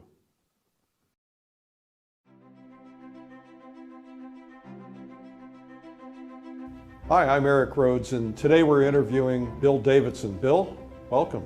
Thank you very much for having me. So you're like this overnight success. You've just appeared on the scene suddenly, and you're taking over the plein air world by storm, the landscape world. I'm sure it's not quite like that, not quite that easy, but how'd that happen? Well, I think, first of all, I'm probably not taking it over by far. You know, I think probably what happens is I'm willing to put in the effort, okay? So that's kind of how it all comes about. I think I really, I feel like I had a lot of really good people that helped me get, and I feel like I'm standing on a bunch of people's shoulders, and I think I got a long way to go. There's some really good painters out there. So I feel like I'm still way down at the heap and trying to work my way up, but it was really started by really good people, I think. And part of the thing is this, I think it's a matter of curiosity. So for me, I was very excited about painting, and I think you have to learn to lose your judgment. So what happened was I was probably the very worst painter that ever started painting, ever, period. I think that was actually me. You know, I'm willing to do battle on that one. And I think it seems like people have a romance with the idea that there's some type of magic put on you and all of a sudden you're a great artist, whereas it's clearly all effort. And I was reading the other day a book called Grit, which is really an interesting book, and I like the term perseverance better than grit. But it was interesting how they said a lot of times the people that are the worst in the beginning actually learn it really well because they're really not flying through the beginning parts. But I mean, it's all goes back to that Michael Jordan thing. Those people that put, you know, they say, you know, everybody says, what a great, he did thousands of basketball shots. So it's, I had really good people too. I had a guy named Damon Carter. He was an illustrator, and I worked with him a lot. And then I worked with, I went to like 20 workshops in 3 years. I wanted to fast track it, so I wanted to learn as much as I could, as fast as I could. And I think that's part of it. I mean, going to really good people and learning things is a lot faster than sitting in your studio doing bad habits and repeating it over and over again, I think. Well, and you're selling a lot of work right now. It's working out pretty good. Yeah? You know. So there's something that people don't know about you, probably, and that is that you were a trial lawyer. Yeah, that's correct. I always call it a recovering trial lawyer because at first I wouldn't even tell people I was a lawyer. But because, you know, people automatically you're disliked. You know, an artist is pretty well, as a general rule, liked. Most lawyers are pretty much hated or despised most of the time. So do you have a self-esteem problem? Probably now, yeah. I think anytime you're an artist and you face a new painting, you know, I think you always realize I'm never going to get there, and so it's a struggle to always get there. So you spent a lot of years doing that, and how did you end up from something so much the opposite of being a trial lawyer to being an artist? How did that all come about? I think what happened was I hit a period where I went, you know, at first doing certain types of the law was exciting and everything, and then it becomes more of a business and a lot about money. And I thought, you know, I need a lot more meaning in my life. I've got to figure out a way to get it. And so I went to, it was funny. People go, oh, you must have taken art when you were a child. I never did. I did athletics and stuff like that most guys do, and you grow up and you're told earn a living. And you kind of know certain things, though. I was interested in different things, like interested in French, but I was made to take Spanish. I've been to France 6 times teaching workshops. I've never been to Spain. It's kind of funny how you kind of know. But I just went to a little art thing, and I got into it. Once I started going to workshops, I was totally into it. And who was the first workshop you took? A guy named Ovanis Barbarian, because he's so good. He had incredible brush strokes, and it was really just because of the strokes. I like nice, thick, textured, strokey work, and you know, and I really didn't know who to take from at that point in time. So I just started going, and it turned out to be just a great benefit. And then I happened to meet this illustrator guy, and I think people need that. You really need supportive people, and I've had them around you helping you get better. So did you just one day say, you know, I'm hanging up my trial lawyer suit and going to go put on my artist suit, or did you transition into this? I think I transitioned, and you know, one of the things was, you know, you could read that book by Joseph Campbell, The Power of Myth, and he can talk about you find your passion. Once you do it, invisible hands come up. Well, it kind of happened that way. If I look back on it, I read in certain books it says just jump and go do it. Well, in retrospect, if I had done that, I don't think it would have worked. For the reason I would have been in the studio going, not knowing how to paint before. I think it's a transition thing people really need to go through. So what's your advice to somebody who's in a role that they kind of want to get out of? They've done it. They may have loved it at one time, but now they want to move on to becoming a successful full-time artist. What do you tell them? You know, I get that question a lot in the workshops, and I think for me it's pretty simple. you have to, if you've got the interest, you've got to all of a sudden set up a situation where you can get educated. I think the #1 problem for people is, if you teach at a lot of workshops, you find out that they don't paint or they quit painting for some reason. And it's usually because they don't know the next step. So they're stuck and they can't get to the next step, or they don't understand it. It's not simplified enough. And I think if you look at it from a big perspective, you'll see that people go, oh, I just want to be an artist. And everything takes steps, small, tiny steps. And if you do it over a long period of time, you eventually get there. And I think that, if I can break it down and go tomorrow, I'll work for 4 hours on learning the nuances of clouds.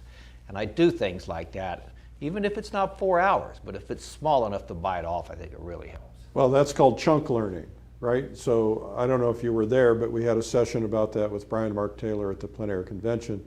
The concept is that you pick one small thing. Let's say you're learning to play piano. Rather than trying to learn the whole song, you learn the first 3 notes, and you do the first 3 notes over and over and over again in perfect practice. And you start out slow, and then you get faster and faster till you're at the right tempo. And then you learn the next 3 notes, and that cements in your head.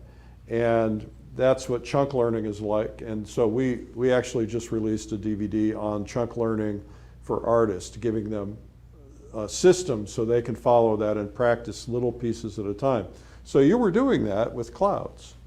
Yeah, and I do it with pretty much everything. And I think part of the problem is this: people want to get a good painting right away, and they're too focused on that. And it's funny, I started a workshop about 4 years ago. It was called an advanced workshop, and I said, what we're going to do is break it all down.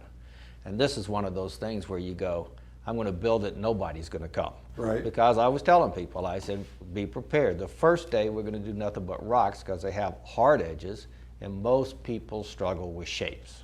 I mean, that's really one of the biggest things people struggle with. So it fills up all the time, and it's on overload right now, but because people don't want to go home.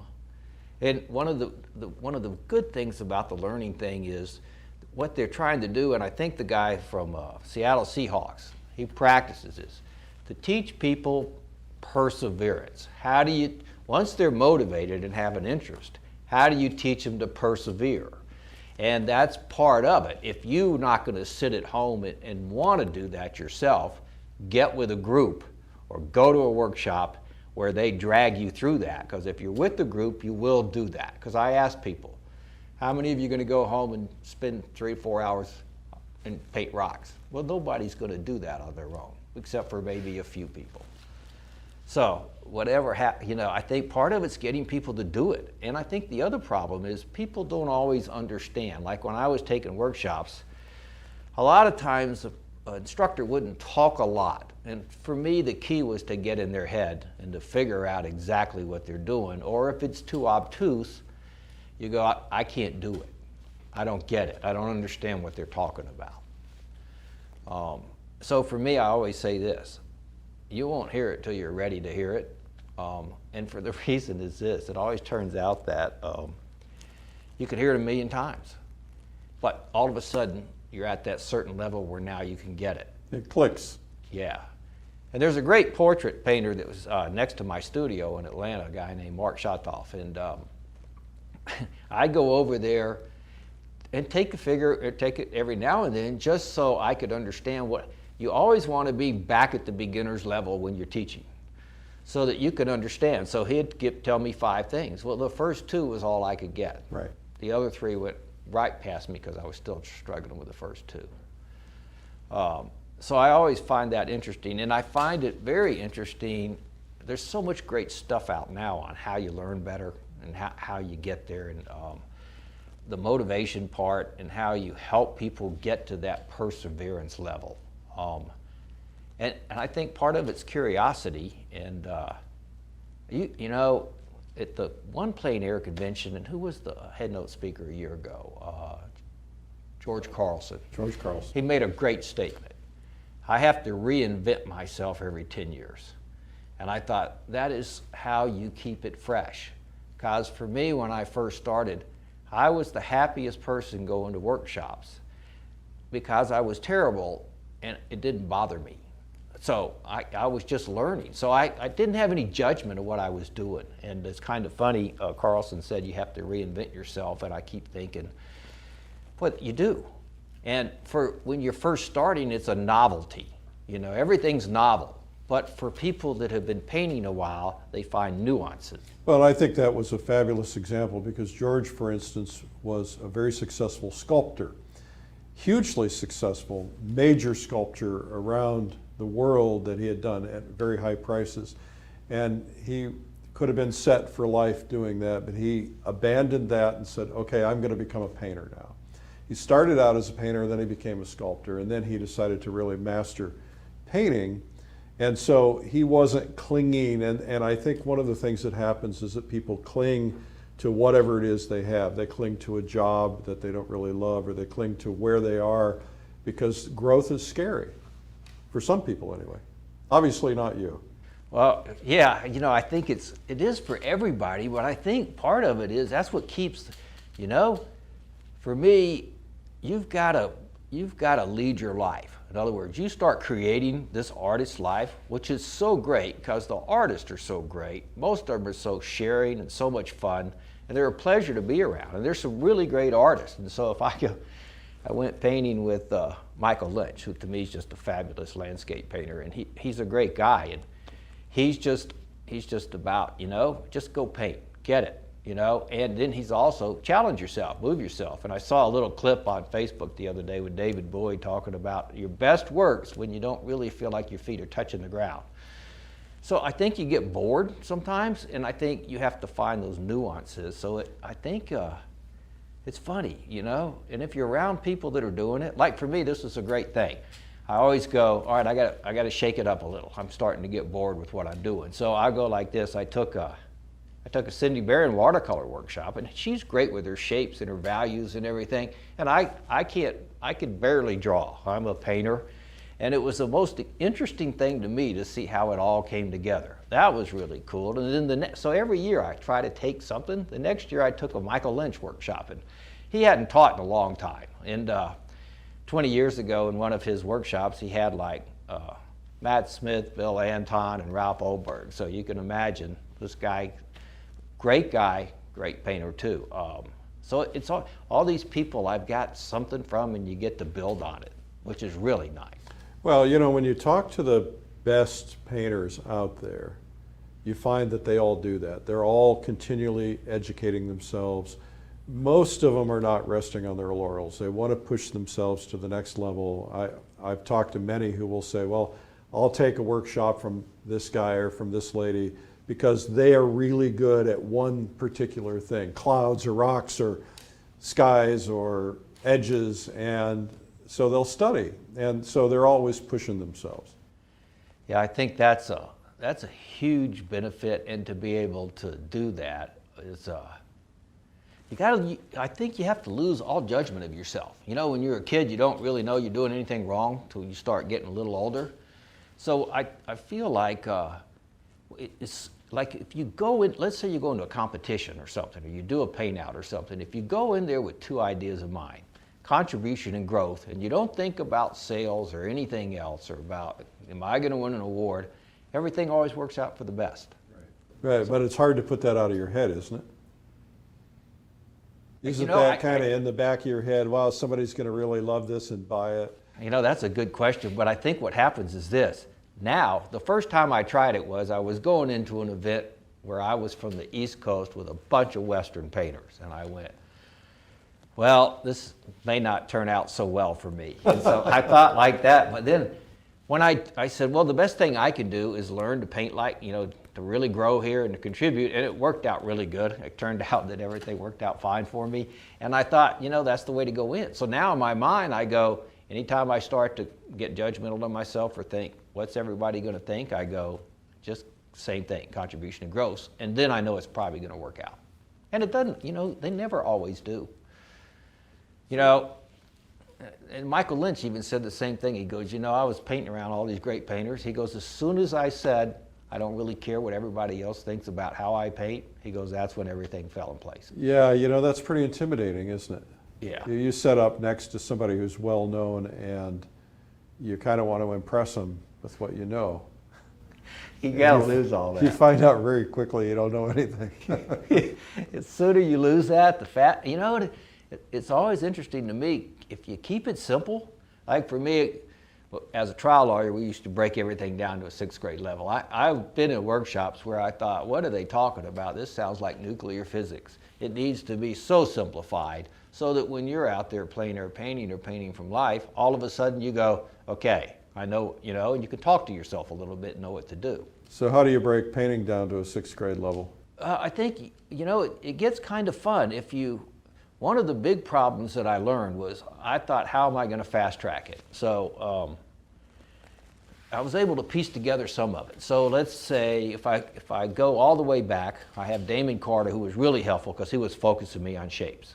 Now, for me, I think what happens is people are either, especially when I watch workshops, it's kind of interesting to see. People are either good with their color, or they're good with their value, or they're good with their shapes. But I've never seen anybody naturally good with all 3 of them. You mean attendees? Yeah, and I mean, I think if you've reached a certain level and you've been painting for 20, 25 years and you know what you're doing, they can fly by, okay? But the problem is when you're in the learning process, you have to break it down. So I was going, let's see, so from Ned Mueller once told me, I did a one-day, somehow I ended up in a one-day, and he goes, if you did value studies for 2 years, you'd jump way ahead of everybody. Well, being as I don't like to draw and color was the only thing I was even halfway good at, I thought, well, that's not going to work very good. So I remember seeing these warm tonals. So I thought, well, if I could just figure out those, then I could put the color on them, which was the part I liked. So by doing the warm tonals, I got to use paint immediately. I didn't have to use a pencil and do black and white. So I think people have to find what works for them. Because I don't like to draw, I don't like to do little sketches, but I love the way paint moves. So if I did a warm tonal first, I got all my values and my shapes right, then I could pre-mix my colors. And I picked that part up from Christensen. And so there was a pre-mixing there. And then I picked part of the values up of the landscapes from Matt Smith. And so I was able to go, let's do the tonal first, then mix the color, then put it on, and then learn the paint application and the edges are the last. Well, I think breaking it down really makes a lot of sense because you really, you know, there's just so much information you have to think about. You know, it's like, really painting is like sitting down in the cockpit of a 747 and having all these gauges, right? You got to think about edges, you got to think about color, you got to think about value, you got to think about atmospheric perspective, and so on. And so if you can just do one at a time like you did, master it, it makes a lot of sense. Well, and this is, people go, oh, well, I don't really, I go, well, think about it this way. If I set up my tonal, and I was terrible at shapes. My trees looked like the pillars of the Supreme Court building when I first started. There was no variety, no interest, no nothing. So I would go like this. I would go, it took me a while to get even some shapes. And I read one time that Leonardo da Vinci said, hey, he had his students, they were taking the stains off the walls and just practicing shapes because it increases your repertoire of shapes. Well, like a Cindy Baring, she could nail them. So, but certain people, like me, struggle with them. And from watching workshop people, that's their #1 issue. So doing the tonal up front without the color involved isolates it for you. And for me, even when I go in when I don't do them really anymore, but when I was in a competition, I would do my tonal. You don't do competitions anymore? I'll do, I think I'm doing Laguna Beach this year. But I don't really do them anymore. Because? I think it's just at some point you get kind of, and I never did a lot of them. Although I don't think, there's a good camaraderie among a lot of those people, and I really like meeting some of the young guns is what I call them, because they're a lot of fun. And, but I think, and I think people give competition the wrong word. I think the purpose of competition is to make you a better painter. Elevate you. Yeah, it's not to beat somebody else. But I think kind of where I am, I like to teach. It's one of my passions. I spend time trying to figure out what makes a great painting, and then I read all the time the new science that has come out on how do people learn better, what keeps them motivated. All these new books out, Essentialism, Creativity, Grit, all these things are amazing at talking about how you do deliberate practice and how you get somebody to give you feedback. So that to me is a huge interest in, and I really enjoy it. Well, you're always learning. Yeah. Now, are you reading art books? I don't know that I've read any. Oh, there is one. If I feel like I'm getting bored or I'm let down, I just pick up Robert Andre's The Art Spirit. If that won't lift you up, it's going to be a long day. That book is amazing because he's talking about the passion. And I always say this to people, and I don't think people know all the time.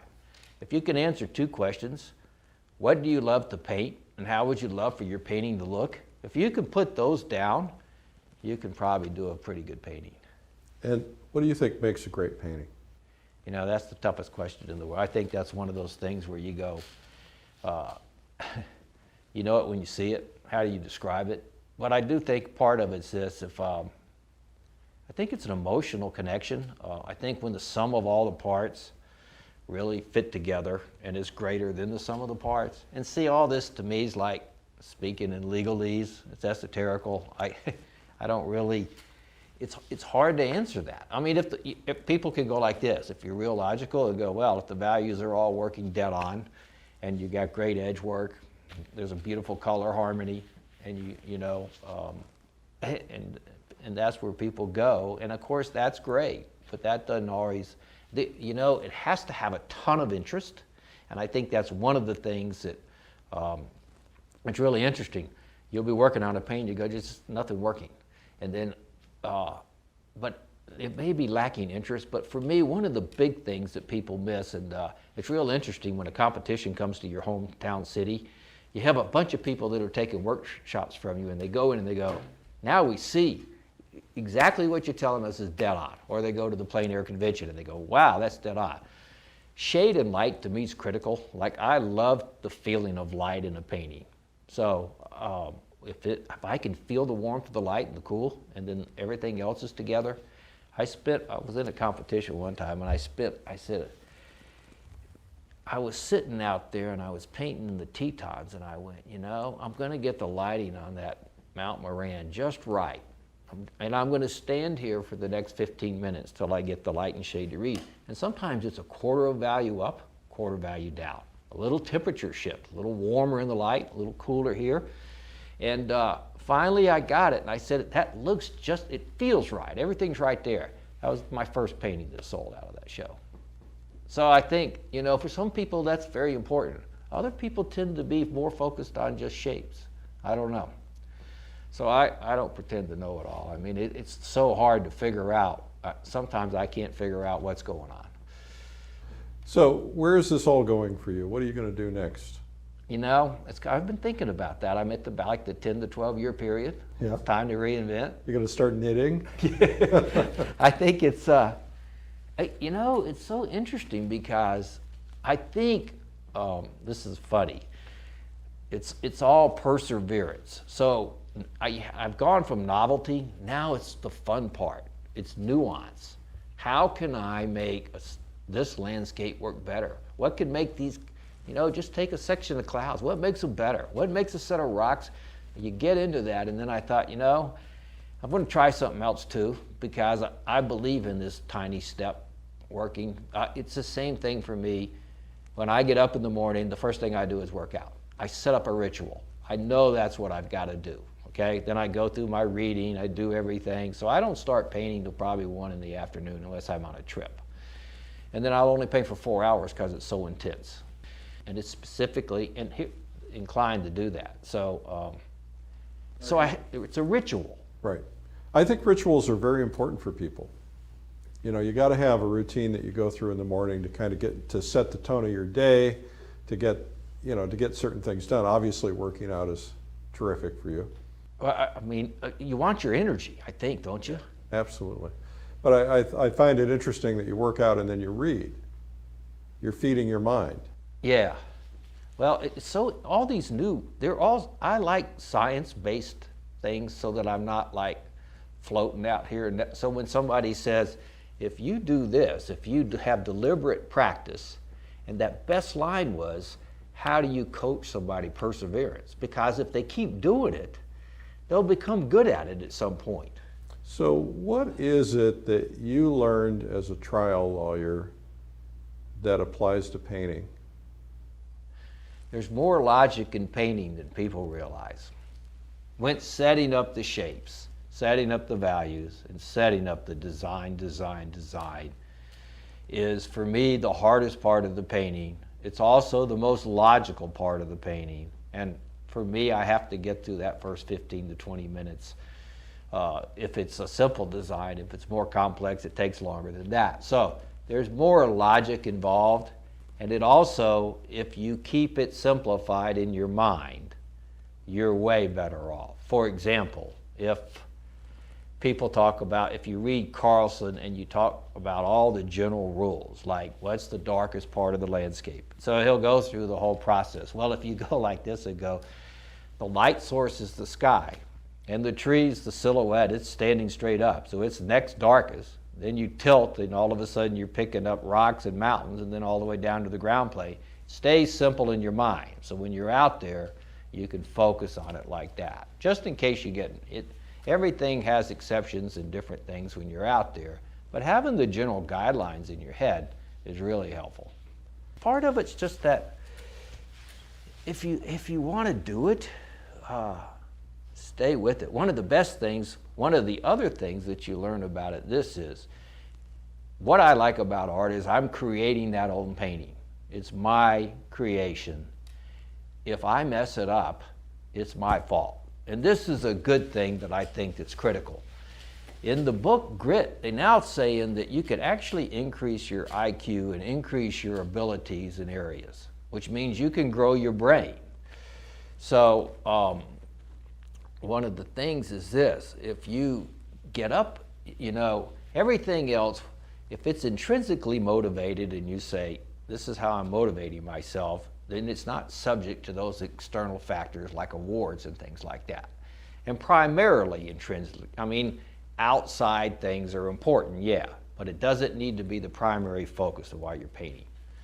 But the most interesting thing about it was that if you can increase your brain like that, and you can increase your abilities like that, and you just stay with it, you're in control of that. And so you control your own attitude and beliefs also. So like people go, well, I get up and I just don't feel good. Well, that's your choice. Now, it's easier said than done, but the more you work on that morning ritual, the easier it is to create your choice.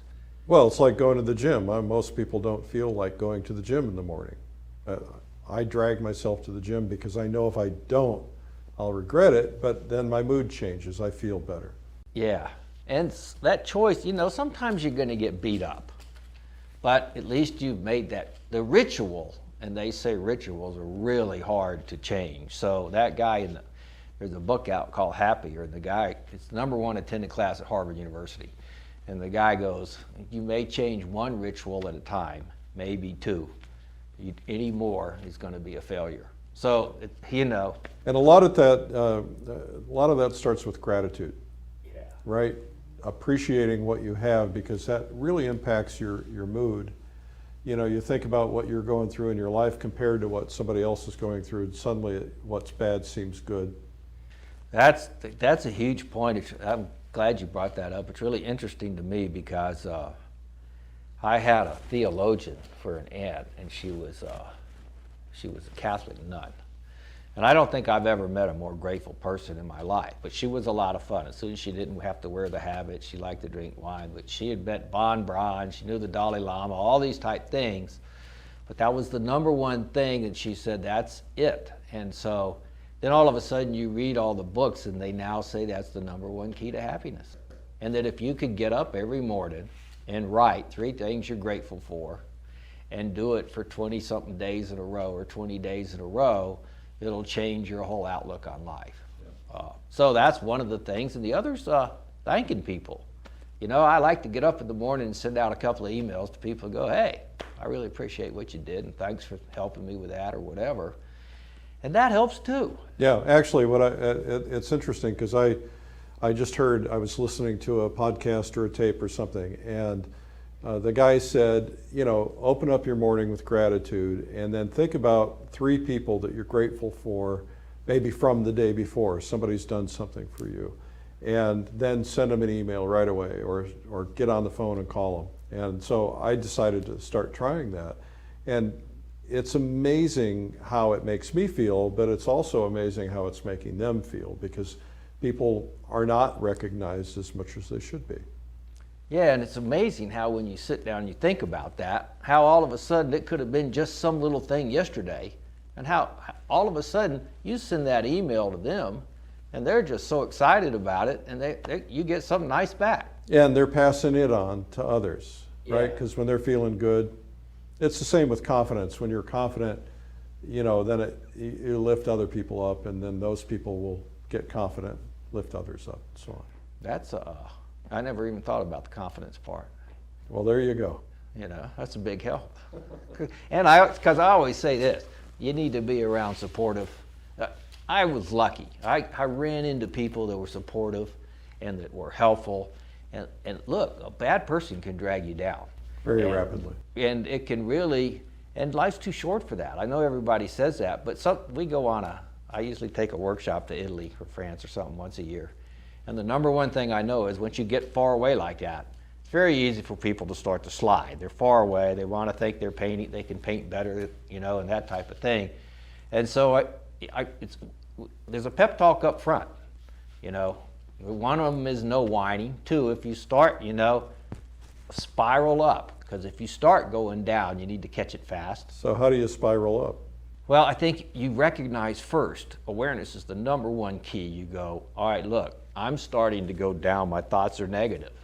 If I can't change my thought myself by substituting another thought, I go tell somebody real quick, hey, I'm having a problem right here, I need to think about, you know, help me out a little bit. So in other words, your self-talk, if you start saying, hey, this painting is awful, I'm not doing a good job with it, then you got to pull yourself out of that mindset. Yeah, and if you can't do it, you need to go get help. People are too afraid to ask for help. Like, there's a great guy, this guy's a really good painter in the Northeast, Jonathan McPhillips, and he goes like this.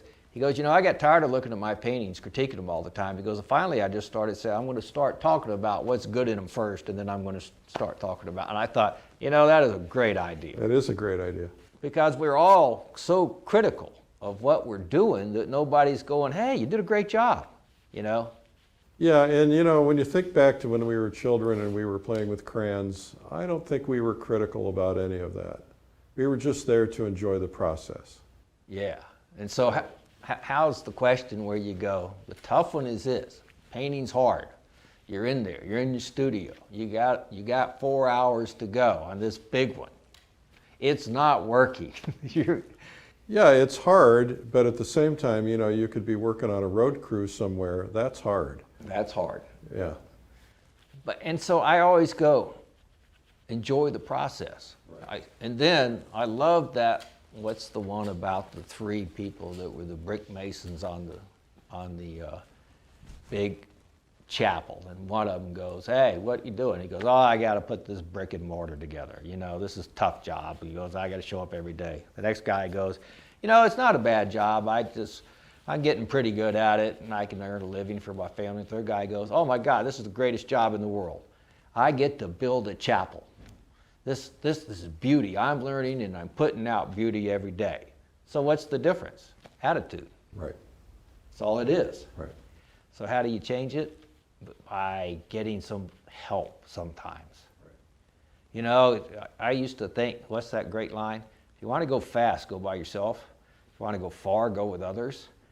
Because, you know, when you grow up and you're taught, well, you got to get out there and earn a living and take care, you know, whatever, you think, I got to go do this on my own. You don't realize how much help you've had along the way. Absolutely critical. So it's so nice to, you know, that's what I think is nice about the artist community. First of all, they seem to be really fun people. They're easy. And there's some egoism, but boy, you better check that at the door if you really want to hang out. Yeah. So, final thoughts for anybody who might be learning to paint, watching this and struggling a little bit. Any final thoughts? Yeah, I think the number one thing to do is to be ready to lose any judgment of what you're going to paint and how it's going to turn out. Don't get too invested in what you're painting. Absolutely not, and don't judge your paintings. I mean, go through like you're in college and you're in the learning period, and if you keep that attitude the whole time, it's a really great thing. Number two, and this especially applies to men, get out of your studios, get to some workshops, and get around some people that can paint and help you grow. And look, you can tell, if the teachers, and there's a lot of good ones out there, are trying to help you and you sense that, then you stay with them. Those are great teachers, and you may have to move around and get a few other things from some other people. Don't get caught up where it's egotistical or it's about that person, the teacher. The teacher's supposed to bring out in you. Everybody finds their own authentic voice at some point. You're going to paint a little bit like your teachers at first, but as long as you're not copying, and your style's going to come to you. Look, this is a great thing that I learned. You can sit there and go, I'm going to sit here in my room till I figure out my style. That is not going to work. Right. Okay? Same thing on creativity. If you go, I don't know what to paint today, pick up an art book, get outside, start painting. It'll all of a sudden come to you. Be real reflective, keep up your journals, but make sure you're getting help and you're around the positive people. That makes all the difference in the world. Keep up journals. Tell me about that. Well, like for instance, I'll always write, what do I really love to paint? What would I really love, like I like the fall. I love the yellow trees. I like to be in that atmosphere. So I'll keep writing, and if you're not aware and you're not being reflective at some point of what you really like and picking up those finer threads, you've got too many choices. And you know what?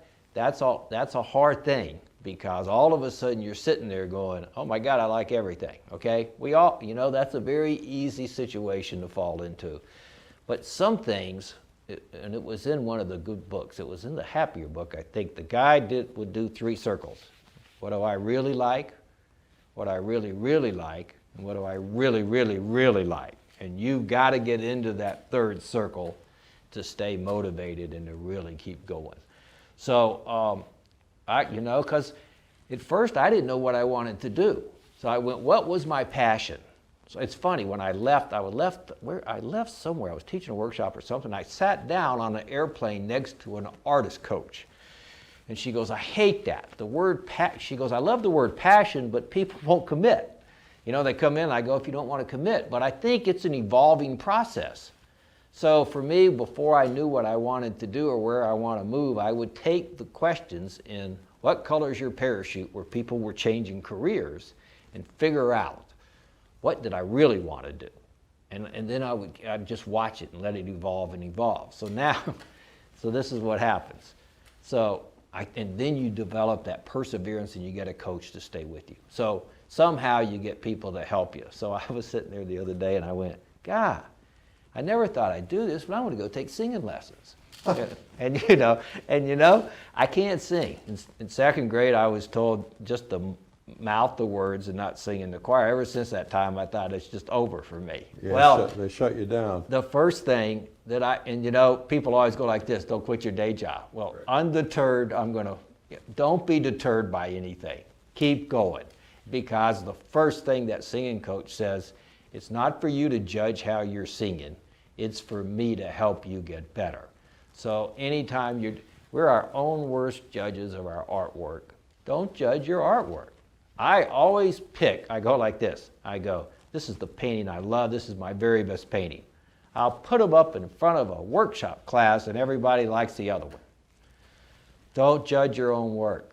And get people to help you with it. One of the funniest things that ever happened to me was this guy, Damon Carter. I was working on a painting. He goes, that's a good mountain painting. I said, I kind of like it. He goes, that's pretty good. So he goes like this. He goes, let's clay it, and then we'll each have it before you get rid of it. I said, that's perfect. So we should clay it. Now we've been looking at this mountain painting for about 2 weeks. This guy is an incredible eye for shapes. We put it up there, there's a big square right in the center of the mountain, after it's been gicled and everything. So what?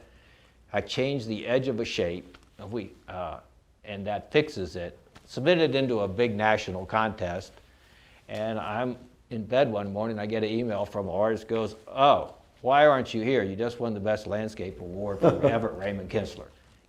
If I hadn't asked, or he hadn't seen that shape issue, it would have never even got in the contest. So get help from your friends. It's big. Yeah, masterminds, or, coaching from friends, mastermind groups, getting together with people and helping each other with your problems. If you're in a local community and you've got a bunch of good painters around you, get them to give you constant input and feedback. You're not going to get that feedback from your mother. They're going to tell you they love it. And you want it honest. Yeah. Much rather you find out right then before you hang it in a gallery wall or it's in a big show. Yeah. My daughter will walk into my studio and she'll say, "Dad, the head's too big. That tree's wrong." No training, but she can see what I can't see. Good eyes, yeah. And see, it's always interesting to me when you teach in a workshop and you go in an area and they go, "Oh, can you come back?" or something like that. And you go, "Why don't y'all form a group and critique?" You can get back around at some point in time, but they can self-critique. If you can teach people to self-critique themselves, they form groups. There's a great one down in Macon, Georgia, that they do a super job. And there's one in Atlanta now. So they're all, that's an encouraging thing to get people to do.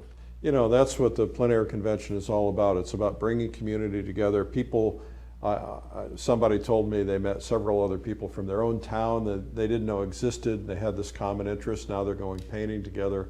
I think this whole sense of community is really important for artists, especially from a growth standpoint.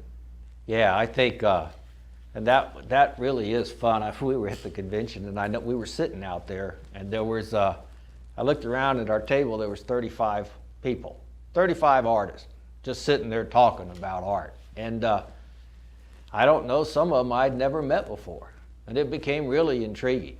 I don't know, it's a great group of people, and most of them are so much fun, and most of them are so giving. Like if you can usually, I've noticed this, when we're going around helping people, doing those, when the paint outs. Field painters. You get all these emails back from these people that go, "Hey, I really appreciate you stopping by and helping me do that." Oh, that's great. So it is. I think it's a great thing. So I don't, for me, there's something I'll confess. 5 hours in the studio can wear me out. So I have to figure out ways to actually make it exciting for me. Right. And so I take a lot of breaks, and I've learned that it's the nuances that I've got to pursue.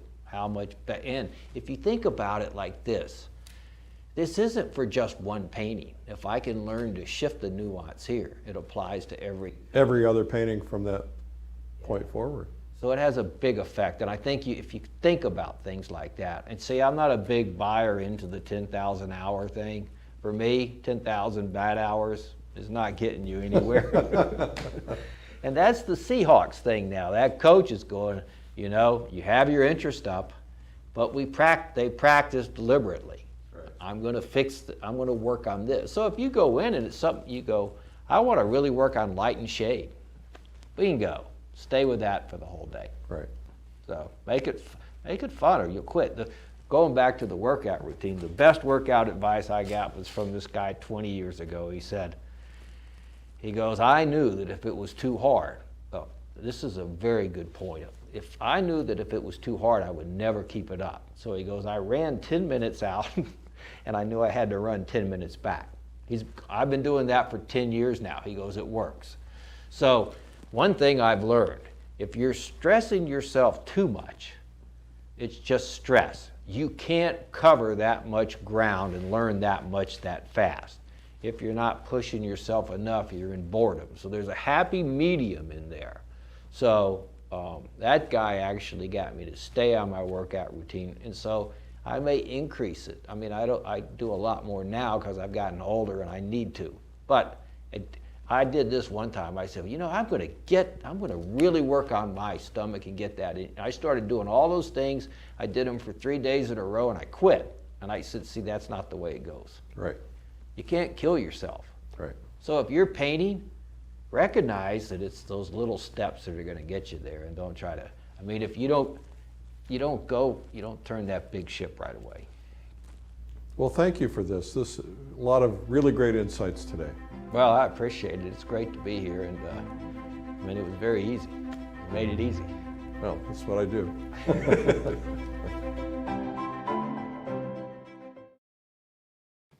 Bill Davidson says he's a recovering attorney. He's a lot of fun to be around. I hope you enjoyed Landscape Painting Secrets. You can learn more about it at lilyartvideo.com. I'm Eric Rhodes. Landscape painting has the power to inspire our deepest connection with nature, to soothe the mind, and to carry the viewer away to a place that is both sublime and timeless. As a landscape painter, you have the power to help someone feel the heat of the sun reflecting off of billowing clouds and the cool and crisp air of an autumn morning in the Rocky Mountains. Even something so simple as the swaying of reeds alongside a shoreline can hypnotize your viewer. In the all-new Landscape Painting Secrets, Bill Davidson shares a step-by-step and in-depth demonstration that reveals how to capture the raw and essential beauty of nature through oil painting. Horizon a little warmer, a little cooler in here, a little warmer up here. So it would transition all the way down, and you just keep doing this. Cool, warm, cool, warm, cool, warm. Darker, farther away from the sun, darker a little higher up, more muted as you go farther back. You could paint this whole sky even without any clouds in it. But learning the clouds, once you get clouds down, it gets really nice to be able to go out and go, I know I'm not afraid to go out there, and this thing will start to work. You'll discover how to train your eye to perceive the best shapes and values for your painting, how to use focal points to create strong areas of interest and guide the viewer's eye. I may spot a really good tree and move it over and use it somewhere else. So that's why taking photos also, it's limiting.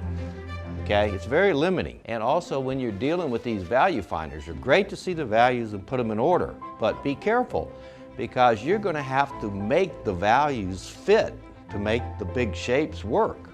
So you got to be careful with all the tools. Other than that, you'll end up just copying, and that's not going to work out for you the best way you want.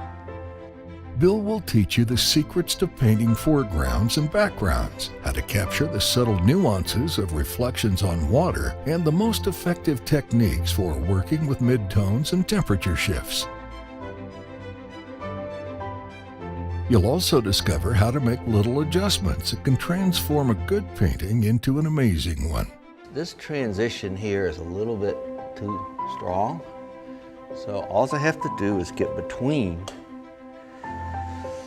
whatever that value is. There's a transitional value that'll soften this edge and roll this cloud a little bit more.